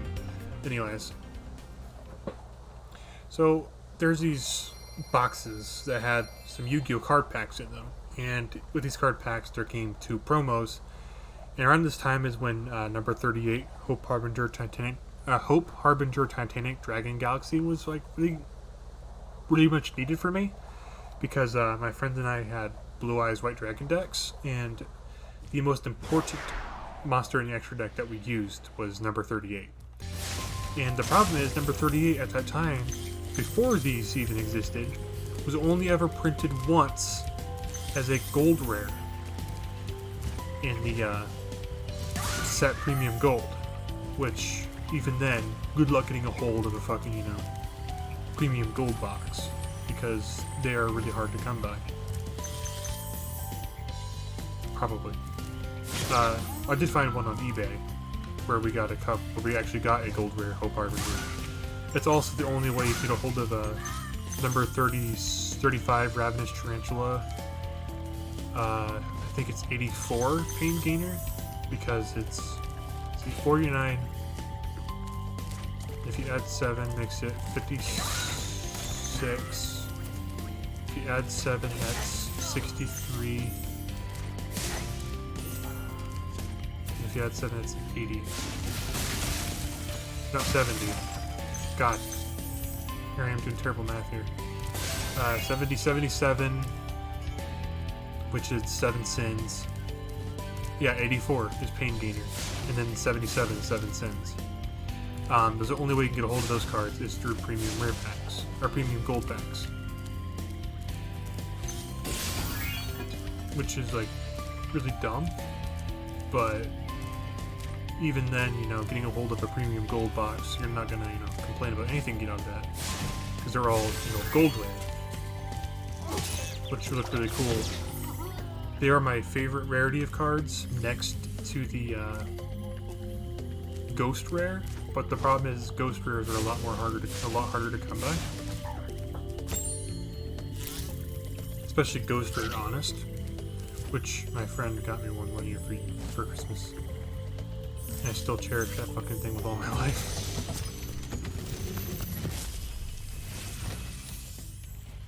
Fairies are always on your side, Spyro.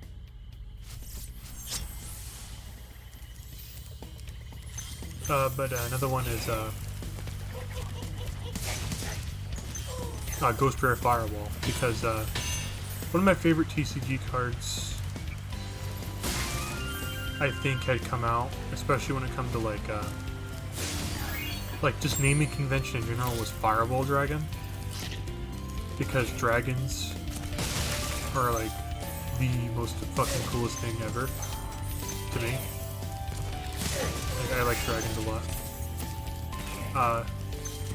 But there's like Fireball Dragon, which has a Ghost Rare now.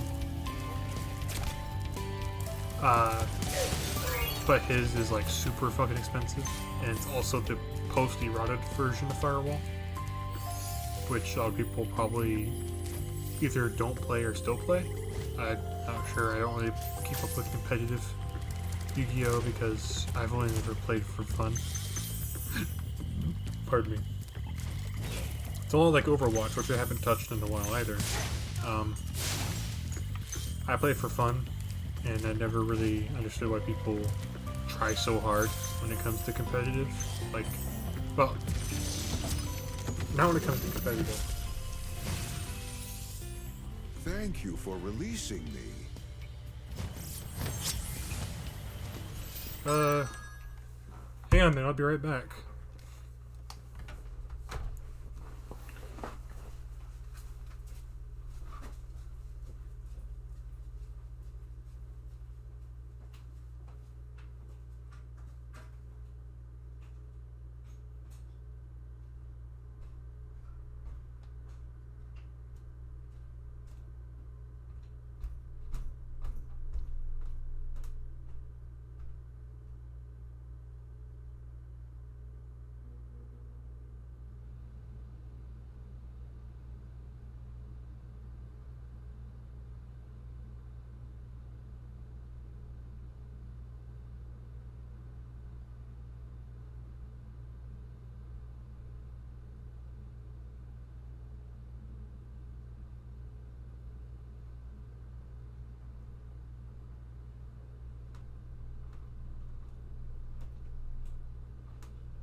No. This is Brian's setup. That's Chris's. And we're also probably being picked up on audio, which is the best. Leave it be. Come on. Where's the character sheet? That's a great question. In here. You need all three of them? We'll get it. Okay. We'll get back to your stream. Yeah, sorry about that. We say that and we stand in the hallway. Yeah, we stand in your way. Nice setup, by the way. Thanks. Oh fuck, this disc looks a whole lot better than mine. Where'd you get it? Walmart? Office Depot. I'm guessing Chris moved to sleep upstairs. He try-harded with it. Chris sleeps upstairs, yeah. Well, yeah, he sleeps with his wife. You know, the one he married. Yeah. You know, the one he's blood related to. You know, that one. Yeah. Fucking heathen. Wow. You're just like, what? Do what he is. You're not related. I thought you were talking about Justin. I'm jealous of you. I don't even have a stream deck. I'm jealous of you. Huh? He has He's a got stream deck. which allows him to press a button and do different things on his OBS without really. Yeah, like I have one button Dope. for when I go live with either you guys or by myself. I just press a button and it sends a tweet out. Let everybody know. Dope. Okay. I kind of want to get into streaming, but I think I need to fix my PC first. Buy a new case and then you'll be all set. It's only $50. I Not know. 70 for a decent one. I might pay the extra $20 for a decent one, so. Yeah, so save 70 and then. I'm trying to not get like a chunk. Take a fucking chunk. I don't care. I mean, he might, but I don't. Well, they're Chris's shoots. I don't think he gives a shit. I mean, as long as you leave sheets for them to like print more. Yeah. Do you want character description sheets? Nah. I'll grab them. Just in case. Did you grab any spell sheets? I'm about to.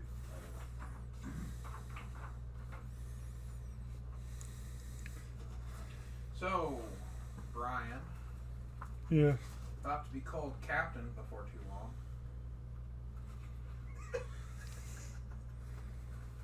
All right. I'm out of it. I'm If you starting. get a peg like that, come on, call Exactly. you Captain.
I never gave And a then, shit. like, here we are with 2 TVs. Dude, I got 3 fucking Boy, I- computers. It's even worse, though. These are legitimately the same TV. Yeah. At least mine are, like, different. Yeah. Like mine? Yeah. You got 2 Yeah. Rokus. Legitimately the same. I'm just sitting over here with, like, 2 Roku TVs. a 50. Yeah, I got like a 60 -inch. 32 and a 19 inch. Imagine. I'm running a 20-inch Element and a, like, 60-inch Samsung. Yeah. I'm running. I might put my 19 I'm running a inch. big Alright, Omen we one. have sheets. Okay, we'll let you get back to that. Yeah, the app that Chris suggested to me, it doesn't really do well with multi-classes. Oh. Yeah, unfortunately. So, I think it's like 3rd gen rules. not even. Because you have multi-classing in previous. Anyways, see ya. See you, Brian. See ya. See you later, Brian. Depends on how far you think back you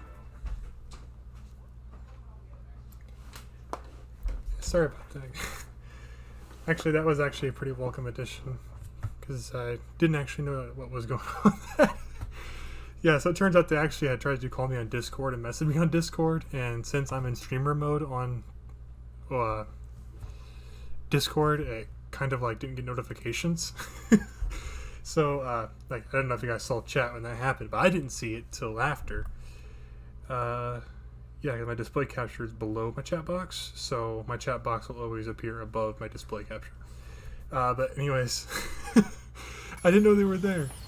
Like, that's quite honestly one of my favorite streamer fails I've had so far. Like, my friend literally sent me 7 messages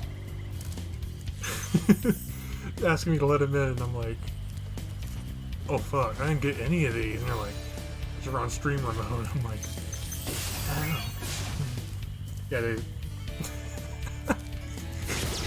Oh, that was great.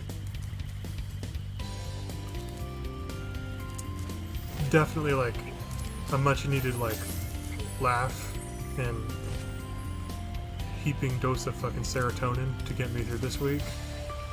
Because last night, like, oh, I don't even know what the fuck happened yesterday. But towards the end of the night, I had literally felt like my mouth was sewn shut. Like I was to the point where my head had hurt a little bit.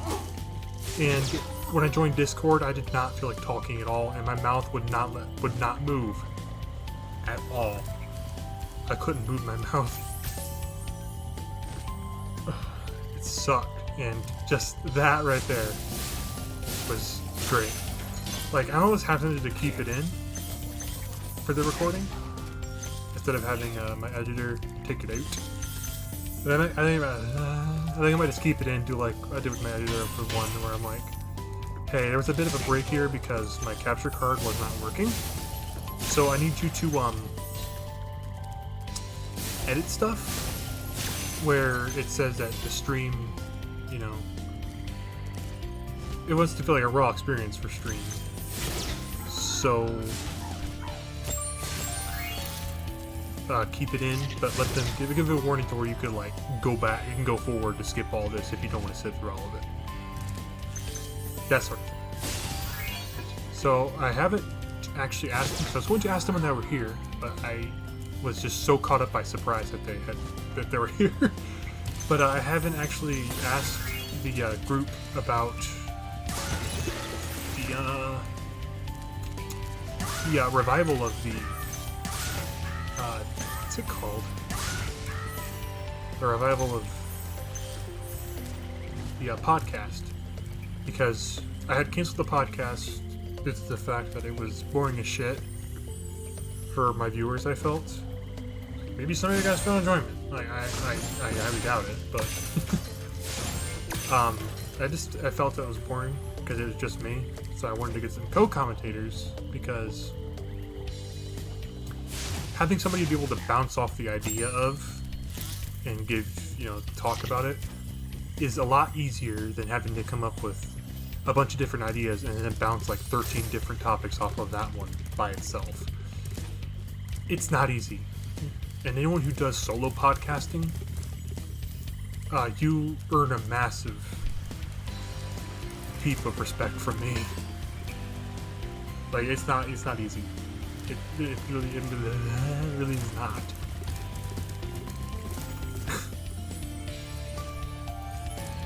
But another funny thing about what had to happen was that the reason why they had to tell me in my chat, besides as a streamer mode, was the fact that like I didn't get any notifications, and that's when they saw I was on stream. So they literally just come onto the stream and they're like, "Hey, let us in." It's great. Oh, but doing solo podcasting is just not fun at all. I, honest to God, don't know why I even attempted to do it like I did. So hopefully I can get at least 5 or 6 people, because God.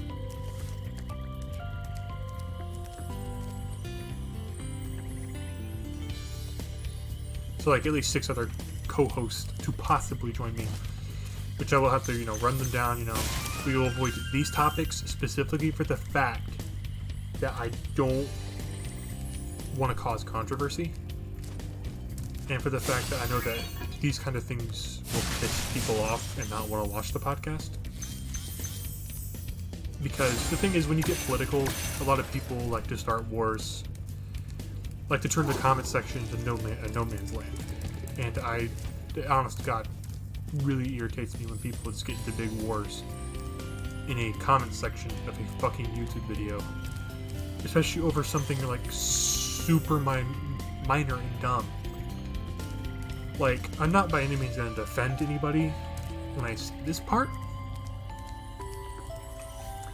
but for the fact that, like, there's this, for anyone who, like, knows The Binding of Isaac, or at least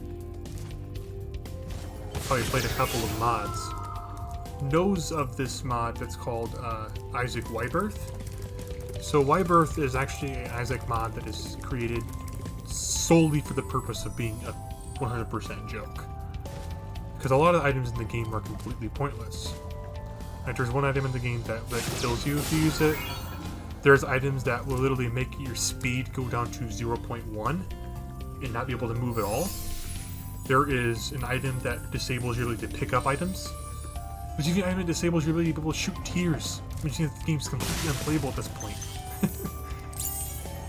But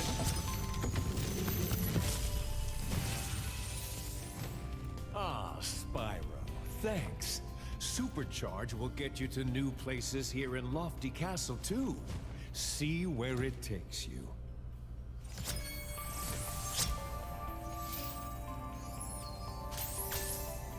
yeah, the thing that done right there pisses me off is that there was a big war in the comment section because of the fact that there exists an item in Wybirth that is called hormones. So the reason the hormones was such a big, let's make the comment section no man's land for this one particular comment. Pardon me, was the fact that people saw hormones as being a transphobic item. Because of the fact that when you use the item, you get Magdalen's hair, and you grow a beard, and everybody's afraid of you. Like, for one thing, it's a video game. Like, I understand that that can be seen as kind of obscene and offensive. But even then, it's a video game and it's a mod made entirely for the purpose of a joke. Like, the ability to just lose your head and not be able to shoot tears anymore is already, like, enough to prove it's just a stupid joke. But for people to make such a big deal out of hormones like they did, in this comment section at least, there's not really a lot of people probably gave too much of a shit about Wybirth doing that. But they made such a big deal of it in the comment section, they're just like, oh, seriously? You can have a big fight in the fucking comment section of a YouTube video about a stupid game? And I'm only saying, stupid game is like, it's just, a stupid fucking game. Like, you shouldn't goes so deep and offended into it over a mod. Like I said, I'm not defending the mod in any way. Like, I can see where people can get upset and offended by that kind of thing. But even then, you gotta look past it as, you know, a fucking game. Like,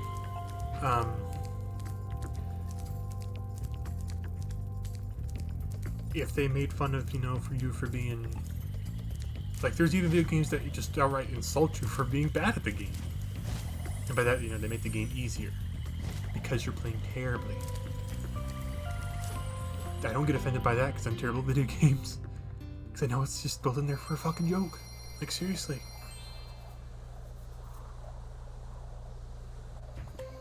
But, yeah. Am I saying that you shouldn't be upset by it? Not, well, kind of.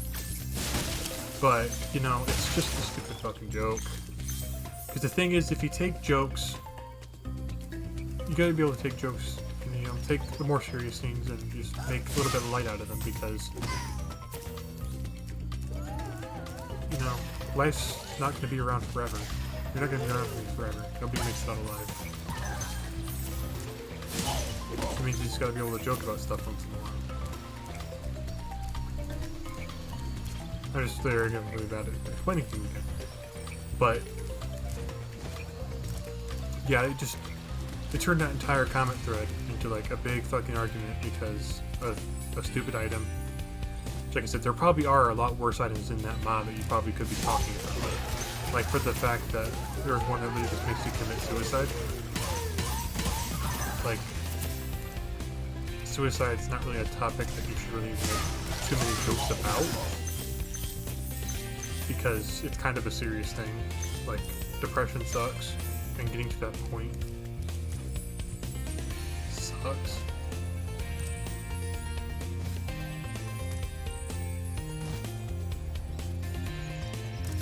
But even then, I think it was just made because, you know, you picked up an item, you're expecting something good to happen, and now you lost the run because you died. I think it's mostly what the purpose of the item was supposed to be, not really making fun of, you know, not really making light of any kind of, like, serious events or anything. Just a joke. Which, that one, like, even like, you know, like with the hacksaw and the bone saw and chainsaw, those ones you can kind of make fun of because they're just, they're put in there to make, you know, go slower and lose your head and lose your arms and legs. But the whole thing with horror mounts was it's just an item. Like, there's a lot worse that they could have done that they didn't do.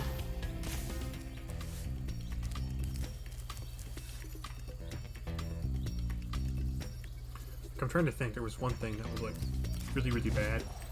They did. That somebody did. I mean, kind of like, what the fuck?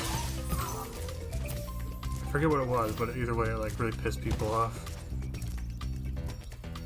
because they made like they're making fun of like a really serious thing. Which, like I said, I can understand getting upset over serious stuff like that kind of thing happening, but even if there's that whole thing with hormones, I think was just kind of blown out of proportion.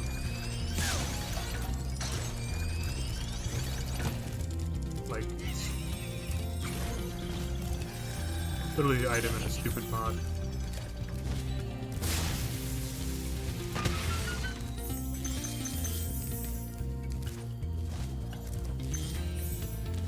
Ah, the flight level for this world. Fun, fun, fun. Let's do it.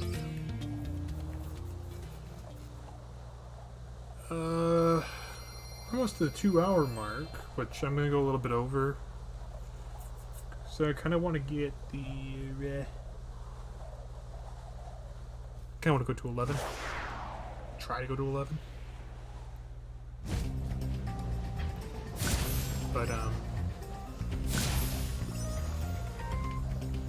might just do this flight level and end it off for this stream and then continue on next, tomorrow.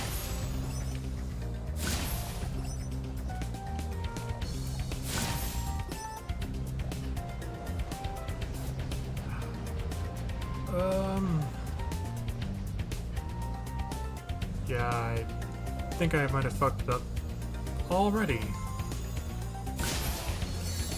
What I'm really good at. The chests. I don't know what's honest to God after the chests. Like besides the trains. But I don't remember what's after the trains. And it's really not even been that long since I've even 100%ed this game. But let's go get these games.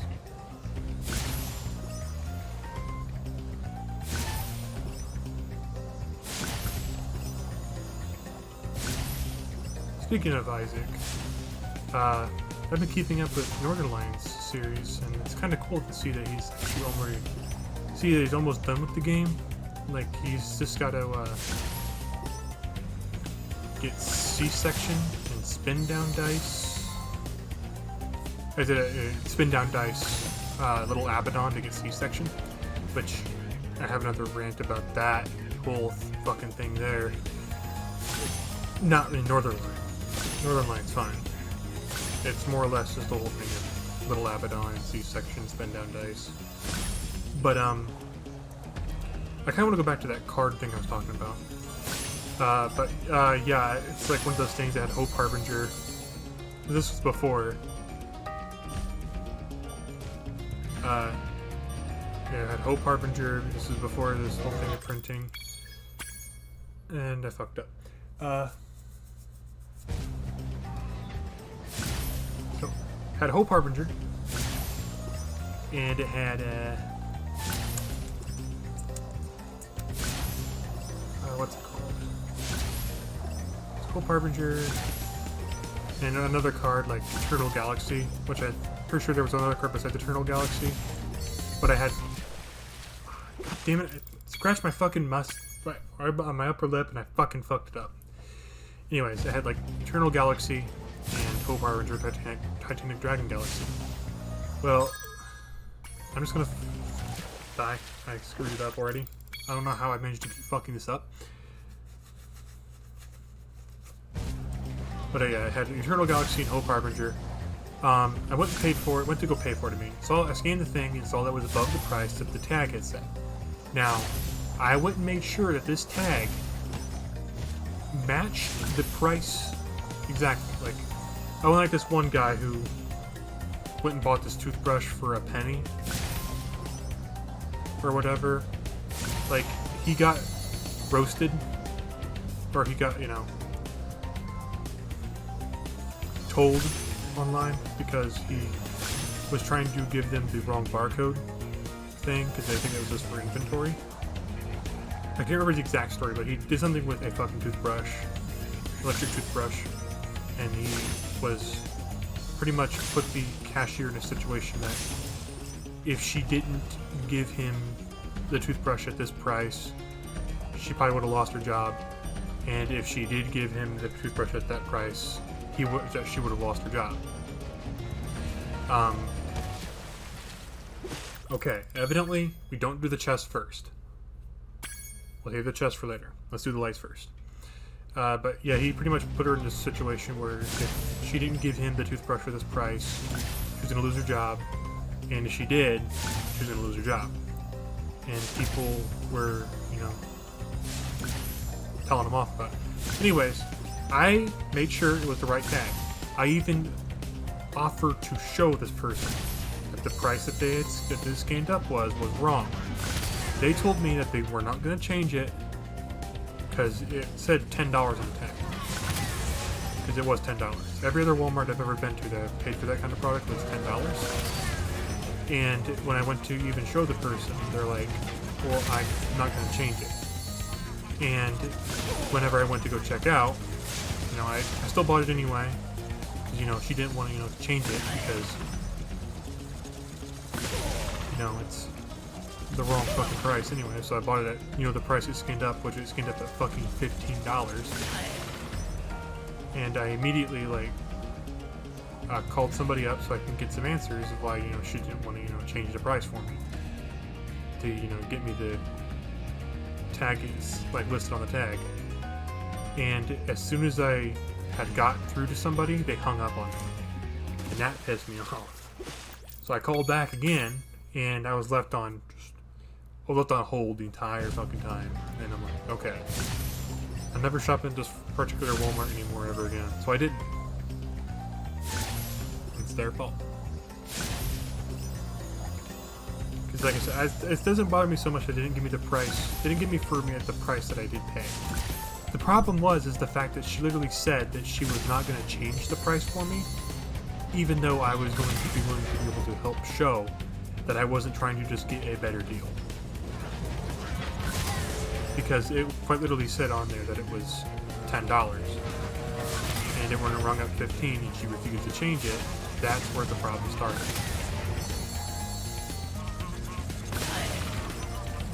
But yeah, another thing when it comes to cards is that it really ticked me off because I was at a store today, and the way that the store is handling stuff, which I don't like to name drop the stores because, like I said before, when it comes to, you know, art bugging companies. But even then, this situation was for today versus, you know, almost 3 years ago. But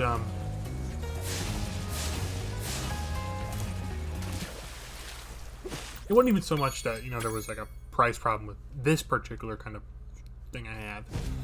It was more or less the fact that, like, so Target has a thing with TCG products, which I just name dropped the company, but even then, like I said, this is not really a complaint towards really anything serious.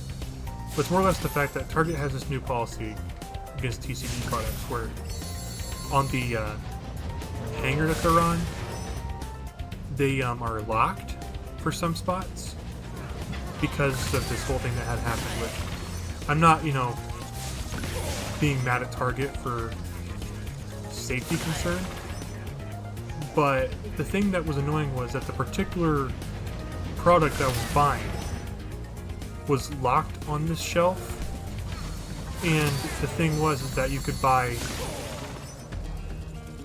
product of the same exact set of that particular product, TCG product, and it was not locked. And the difference was that the one that was locked wasn't, it had, you know, a standard amount of TCG cards in it, like the typical amount of cards that a Magic the Gathering booster pack would have. But there was a product on the shelf that was not locked that was 35 cards in the pack, like in the packaging. Not so much in the pack, but there was 35 cards in the packaging, and it was on the shelf completely without a lock. Like, why did you lock up the one that I had, which only had, you know, I'm guessing 15, which I have it right next to me here. Yeah, it had 15 cards in it, but one had 35 in it, and you're not going to lock that one up. Like, it just didn't make any sense to me. But, yeah, like, it's not really so much a complaint, because I don't really honestly give a fuck. I mean, like, dude, bro, you're just doing what you can because of what happened with that one incident. Which, I don't remember the full incident, and I'm not going to try to, you know, tell you guys one story and maybe a completely different one. But from what I can try to remember, I'm going to try to remember what it was. Anyway, from what I can remember, what had happened was that this guy had, like, tried to buy some sports cards, and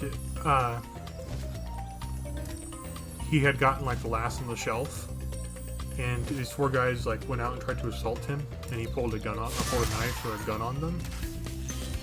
And so for that particular thing, for safety, they had to limit how much TCG product you can buy per day at Walmart, Target stores. I think some Walmart said they were going to get involved with that too, which is fine. Like I said, you're trying to, you know, cut down on the kind of shit because people nowadays do stupid shit like that. I'm not blaming them at all. but it just didn't make any sense. Hello, Spyro. Nicely done. I'll be done when I've toasted that nasty Nork. But yeah, it was really dumb that, like, you know, you lock up this one particular product, but yet there's one that's got more cards inside of it that people are most likely to steal that are completely left on the shelf alone.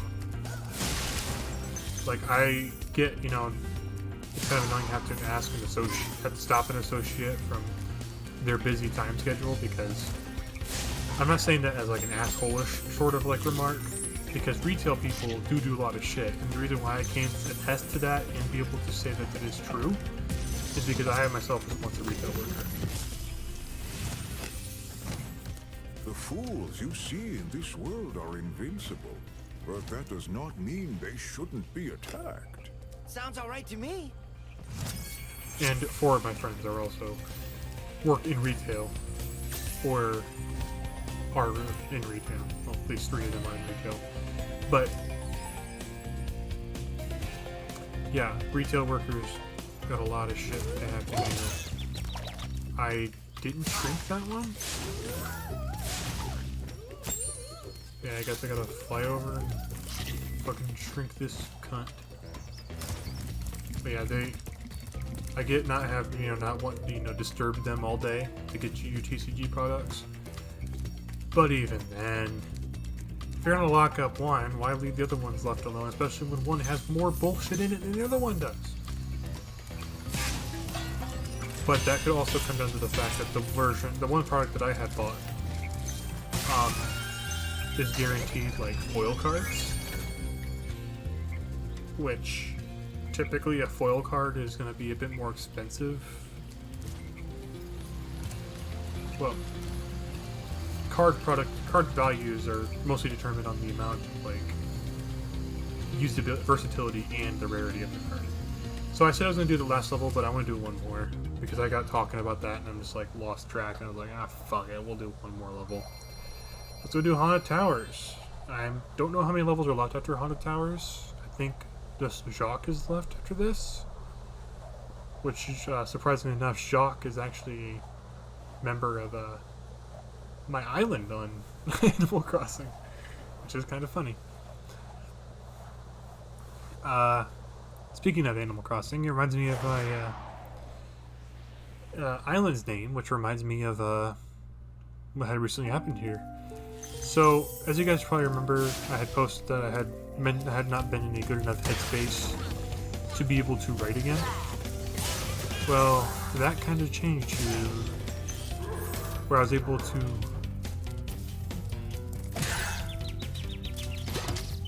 oh, these guys are invincible. Maybe only these guys can take them out, I can't remember.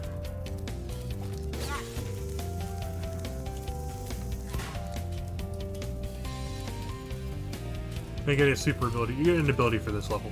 That's what it was. But yeah, I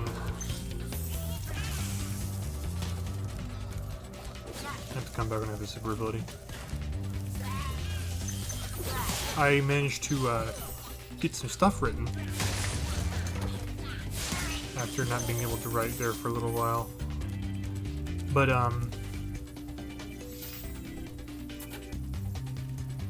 so the board game that I had made, which I do talk about my board game, and I talked about my board game in a couple of my streams. Well, notably this one and the one before it. Fuck off. But I when it comes to my board game, is that it's named after, part of it's named after my island's name. But an interesting thing about the island is that it's actually based on some stories that I managed to be able to get back into wanting to write. So, along with that, with the whole thing of, you know, being able to get back into writing and stuff. Not sure what that notification was about. But being able to write stuff is that I managed to post some stuff on my Wattpad, which I recommend you guys go to my Twitter and get it, because I don't like linking it to my YouTube. Which I might just link on my YouTube just in case people don't want to go to Reddit. Hey, Spyro. All dragons know there's magic in a fairy's kiss. See what it can do to your power of flame. Which I might just link it in YouTube just to save people the trouble, because not a lot of people use Twitter. Which is not, you know, hard to see why, because Twitter is kind of like... Well, Twitter is one of the more better social media platforms in some senses, but in other ways it's also one of the worst ones. Like Facebook, you can post just about anything, but a lot of times it gets fact-checked or it gets removed because Facebook doesn't like when you post certain stuff. With Twitter, you can post pretty much anything. You can even lock your Twitter account to only certain people can see.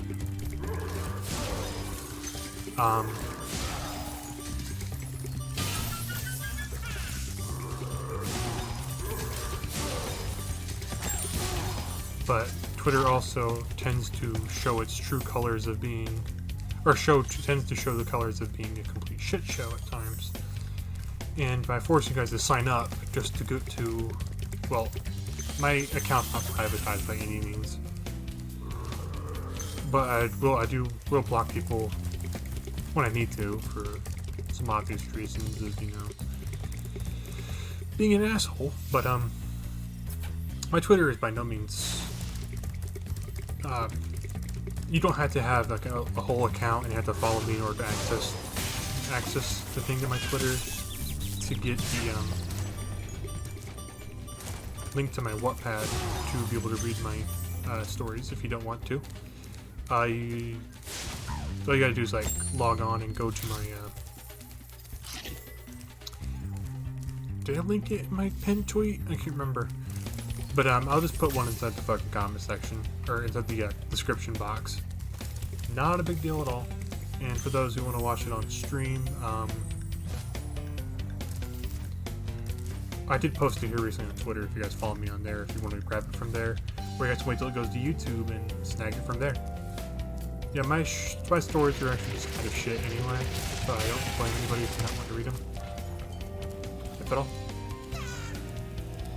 But yeah, I recently had posted about the dog people, or the Lupin, which are, I'm not gonna, you know, say that they're based on the same people that I made the homebrew race for, because of the fact that I only did like a little bit of work for that race, as most of my idea well had run dry at that time. Hold your horns. Here comes Spyro. Patience, little one. You'll soon have the opportunity to battle the one who matters most. Nasty Nork. I do like that little lamp he's got. Alright, so this is to progress. I'm gonna come back. Don't worry. Okay. I need the Super Flame for these two doors and that room in there. So let's go grab Super Flame.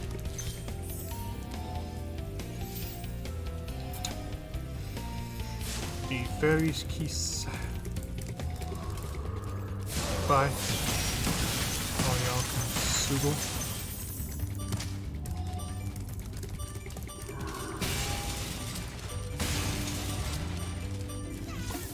Almost done here.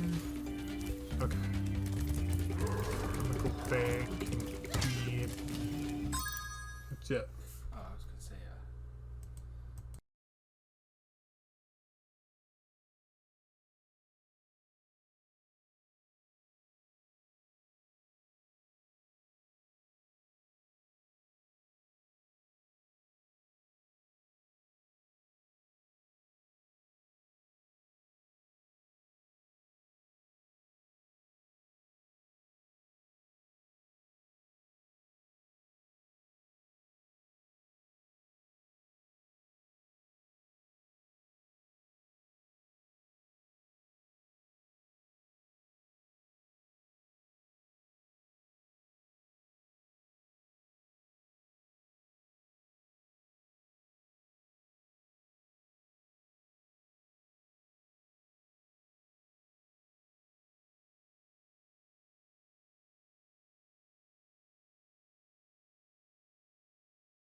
Yeah, we got to talking about magic. But, yeah, I forget what I was talking about. It's not a big deal anyway, probably just something dumb. Anyways, let's get this level finished up here. Because my voice is starting to get kind of tired. My voice, you know. Tired. Jogging.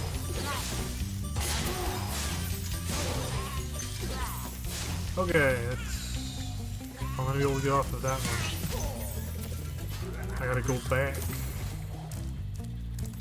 I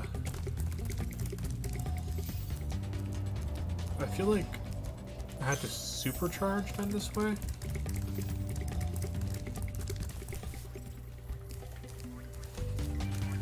Now I feel like it, and I have to. There's two different things here. The banded chest. What I think I'm going to do is I'm going to go in here and grab the flame, run back, grab that chest. I shouldn't have muted there, by the way. Another thing about it, it wasn't even that big of a fucking deal, but oh no, it's kind of just reflex.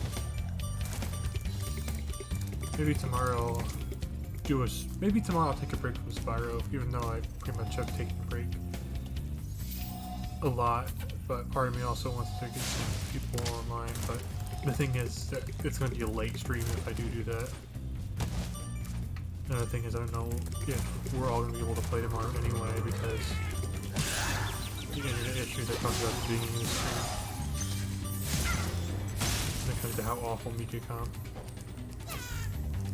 is right now, because of that, you know, fiber optic wire rework bullshit. Something to that effect. Anyways, what gems am I still missing is my question. There's the exit portal. I feel like I should know what I'm missing, but I just don't.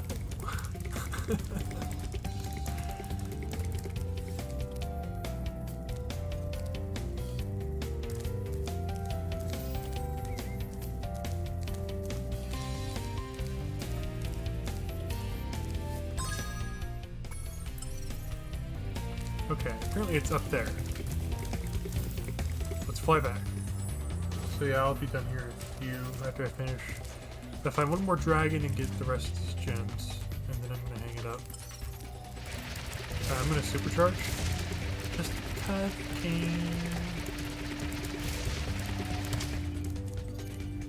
I feel like I have to charge into one of these rooms. The problem is I don't remember which one. Ramp, jump off here, there's nothing. There's a room up there, but I feel like you gotta fall in there.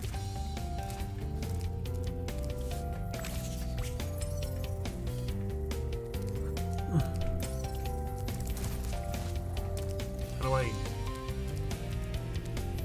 Ugh.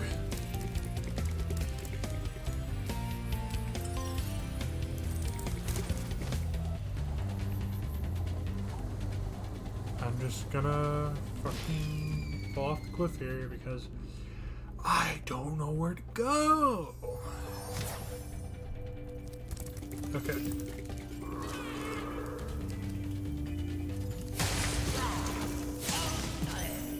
Part of me is just like, you know, look up another guide. But part of me is also like, you looked up another guide.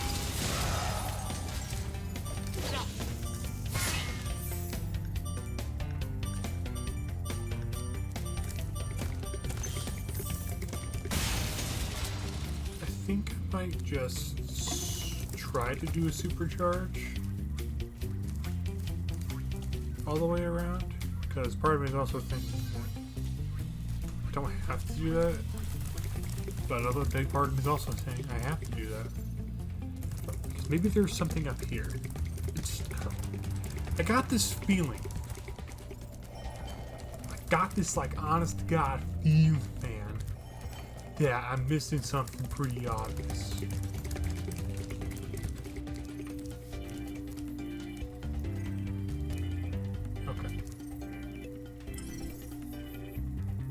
through here.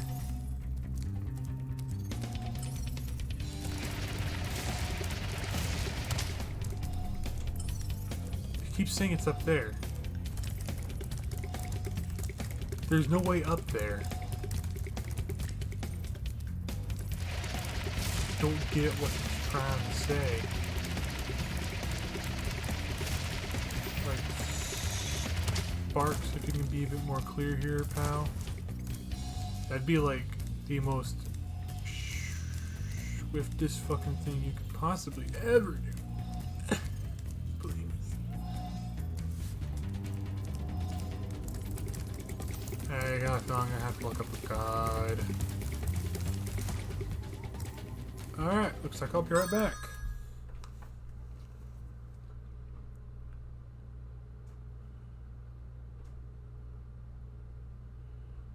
Towers 100%.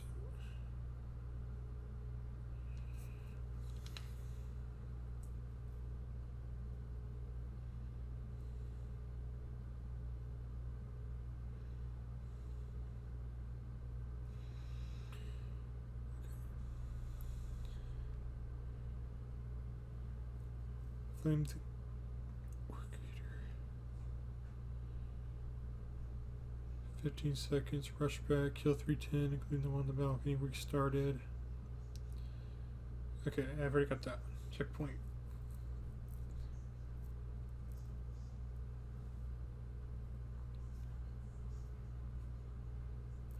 Steps, supercharge ramp. Of all things, charge down and go through the 2 metal doors. At this point, you stop at supercharging.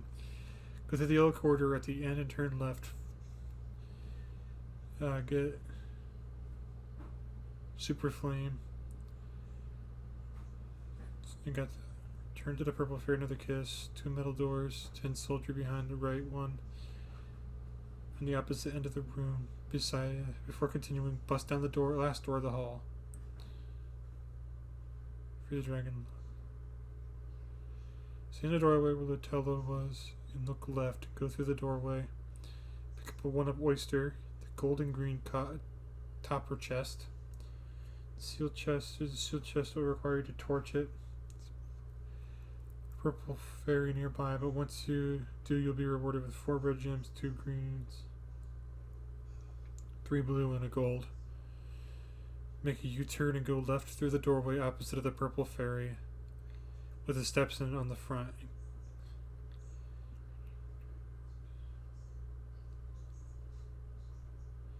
Find yourself in a position facing many Spyro fans. And Haunted Tower is missing a dragon and a short 127 gems. The spiral ramp around the pond looks promising, but doesn't go anywhere. What do? First, you return to the hall with various doorways and walk over to Dragon Lutallo's pad and set a checkpoint. Go to the very top of the supercharged ramp, charge down to the end of the yellow corridor and enter the hall. Here you go through the... What? Charge down and through the end of the yellow corridor at the end of the hall. Go through the back right doorway to the pond and turn hard left. Jump into the grassy area and then hug the castle wall as it curves left. Go up the ramp, through the archway, and leap to the top. I have no idea what the fuck this is saying, but what I'm guessing it's saying is I need to go to the top of the supercharged ramp and go through all this.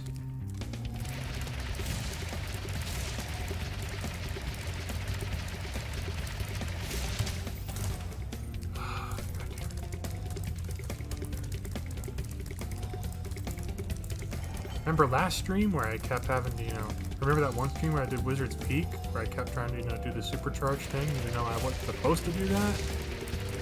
Well, get ready for me having to actually have to do this.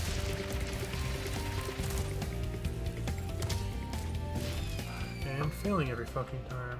Ugh. This is some bullshit. Let's see if I can remember how to do this now. Okay.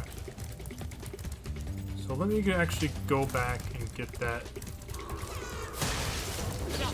flame power up and open the door, because this is going to be annoying without it. go to the grassy area, run around the thing.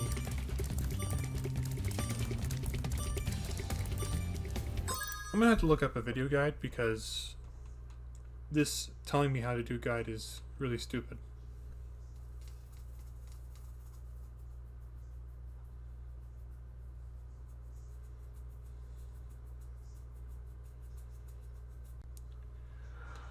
Oh.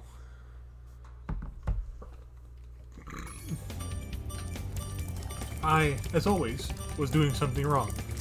Okay. Here's what you're supposed to do. Run down here.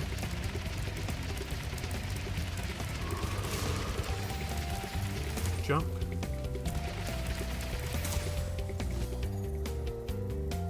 Over to here. Okay. See, this is why I shouldn't stream video games, because I'm really bad at it. But it's like the only other thing I know how to do. Here's our last dragon. Capano. You've become a master of the supercharge. Great work. The funny part is that I like this. The way that I like to interpret that kind of thing is like, you know, it's the final time you have to use supercharge. The best part is it's not. You have 2 other areas you have to do this again, but it's towards the end of the game. That's where that hole comes from. So, yeah, you have to do this towards. You have to do the supercharge again towards the end of the game, like twice. That I can name off the top of my head. Both at the same level, I believe. Okay, let's try to. Okay, let's despawn these guys. Okay, so now you have to climb up here as fast as you possibly can.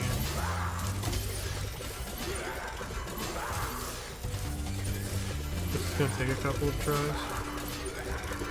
Because once that guy wakes up, you pretty much are fucked from being able to get past this point. Because you have to go in there to get the ferry. Alright.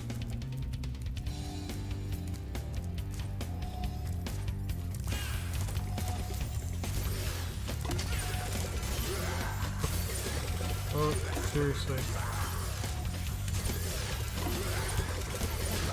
Got it. You all can kiss my fucking ass.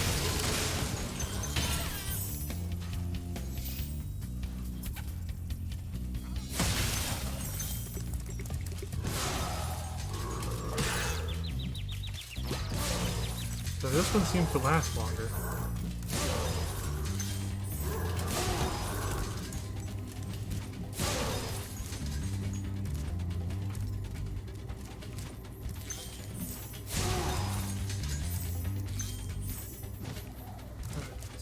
Go back, grab these gems I missed, because I think I might have missed a few. Yep, right here.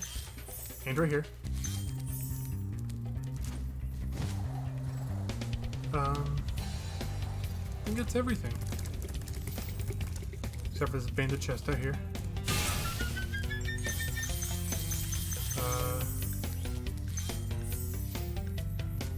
I'm still missing gems, which are this way.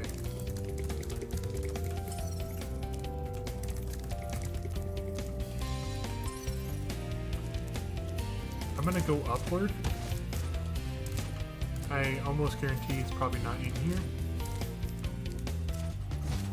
Editor, by the way, I'm sorry you have to deal with all this shit.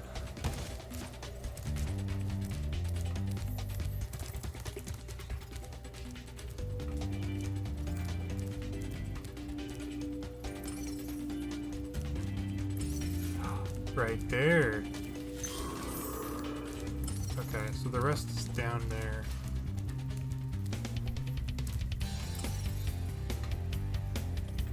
Okay, I'm gonna assume that I have to go down here.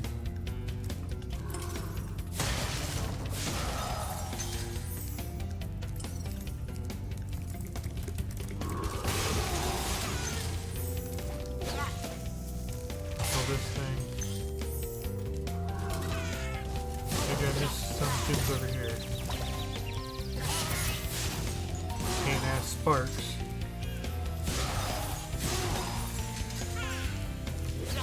I doubt I did. I got all of them.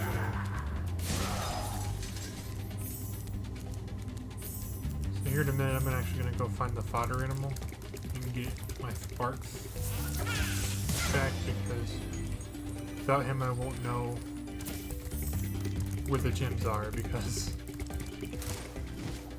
he usually points to an area where they are. So they might actually be down this way. Grab these two. Alright, it says over here. So we have unlimited super flame until we leave the level, which is just amazing. That they even do this for us. I don't even know where that came from. So there it is. That was not the last one. It's actually from this set of armor over here. No, it's not. What the fuck? This suit of armor. There we go, that's all of them. Okay, apparently actually there was a skill point in this level too. I don't remember what it was.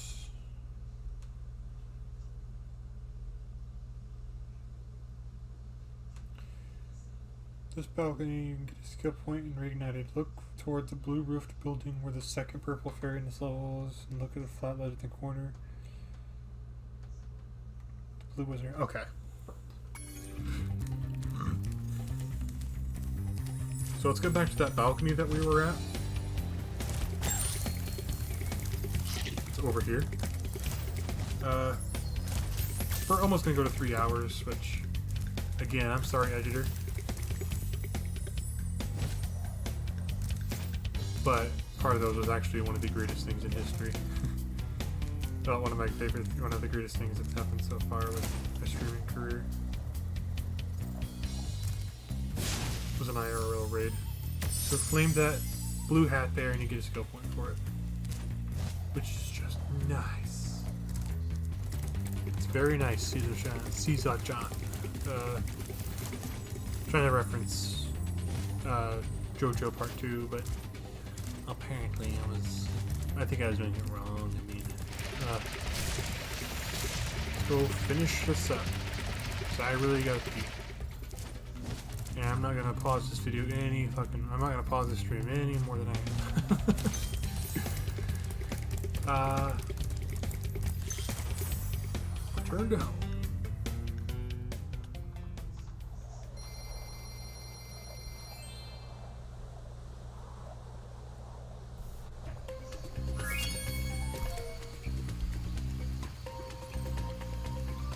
Okay. Thank you guys for joining in for this stream. See you guys in the next one.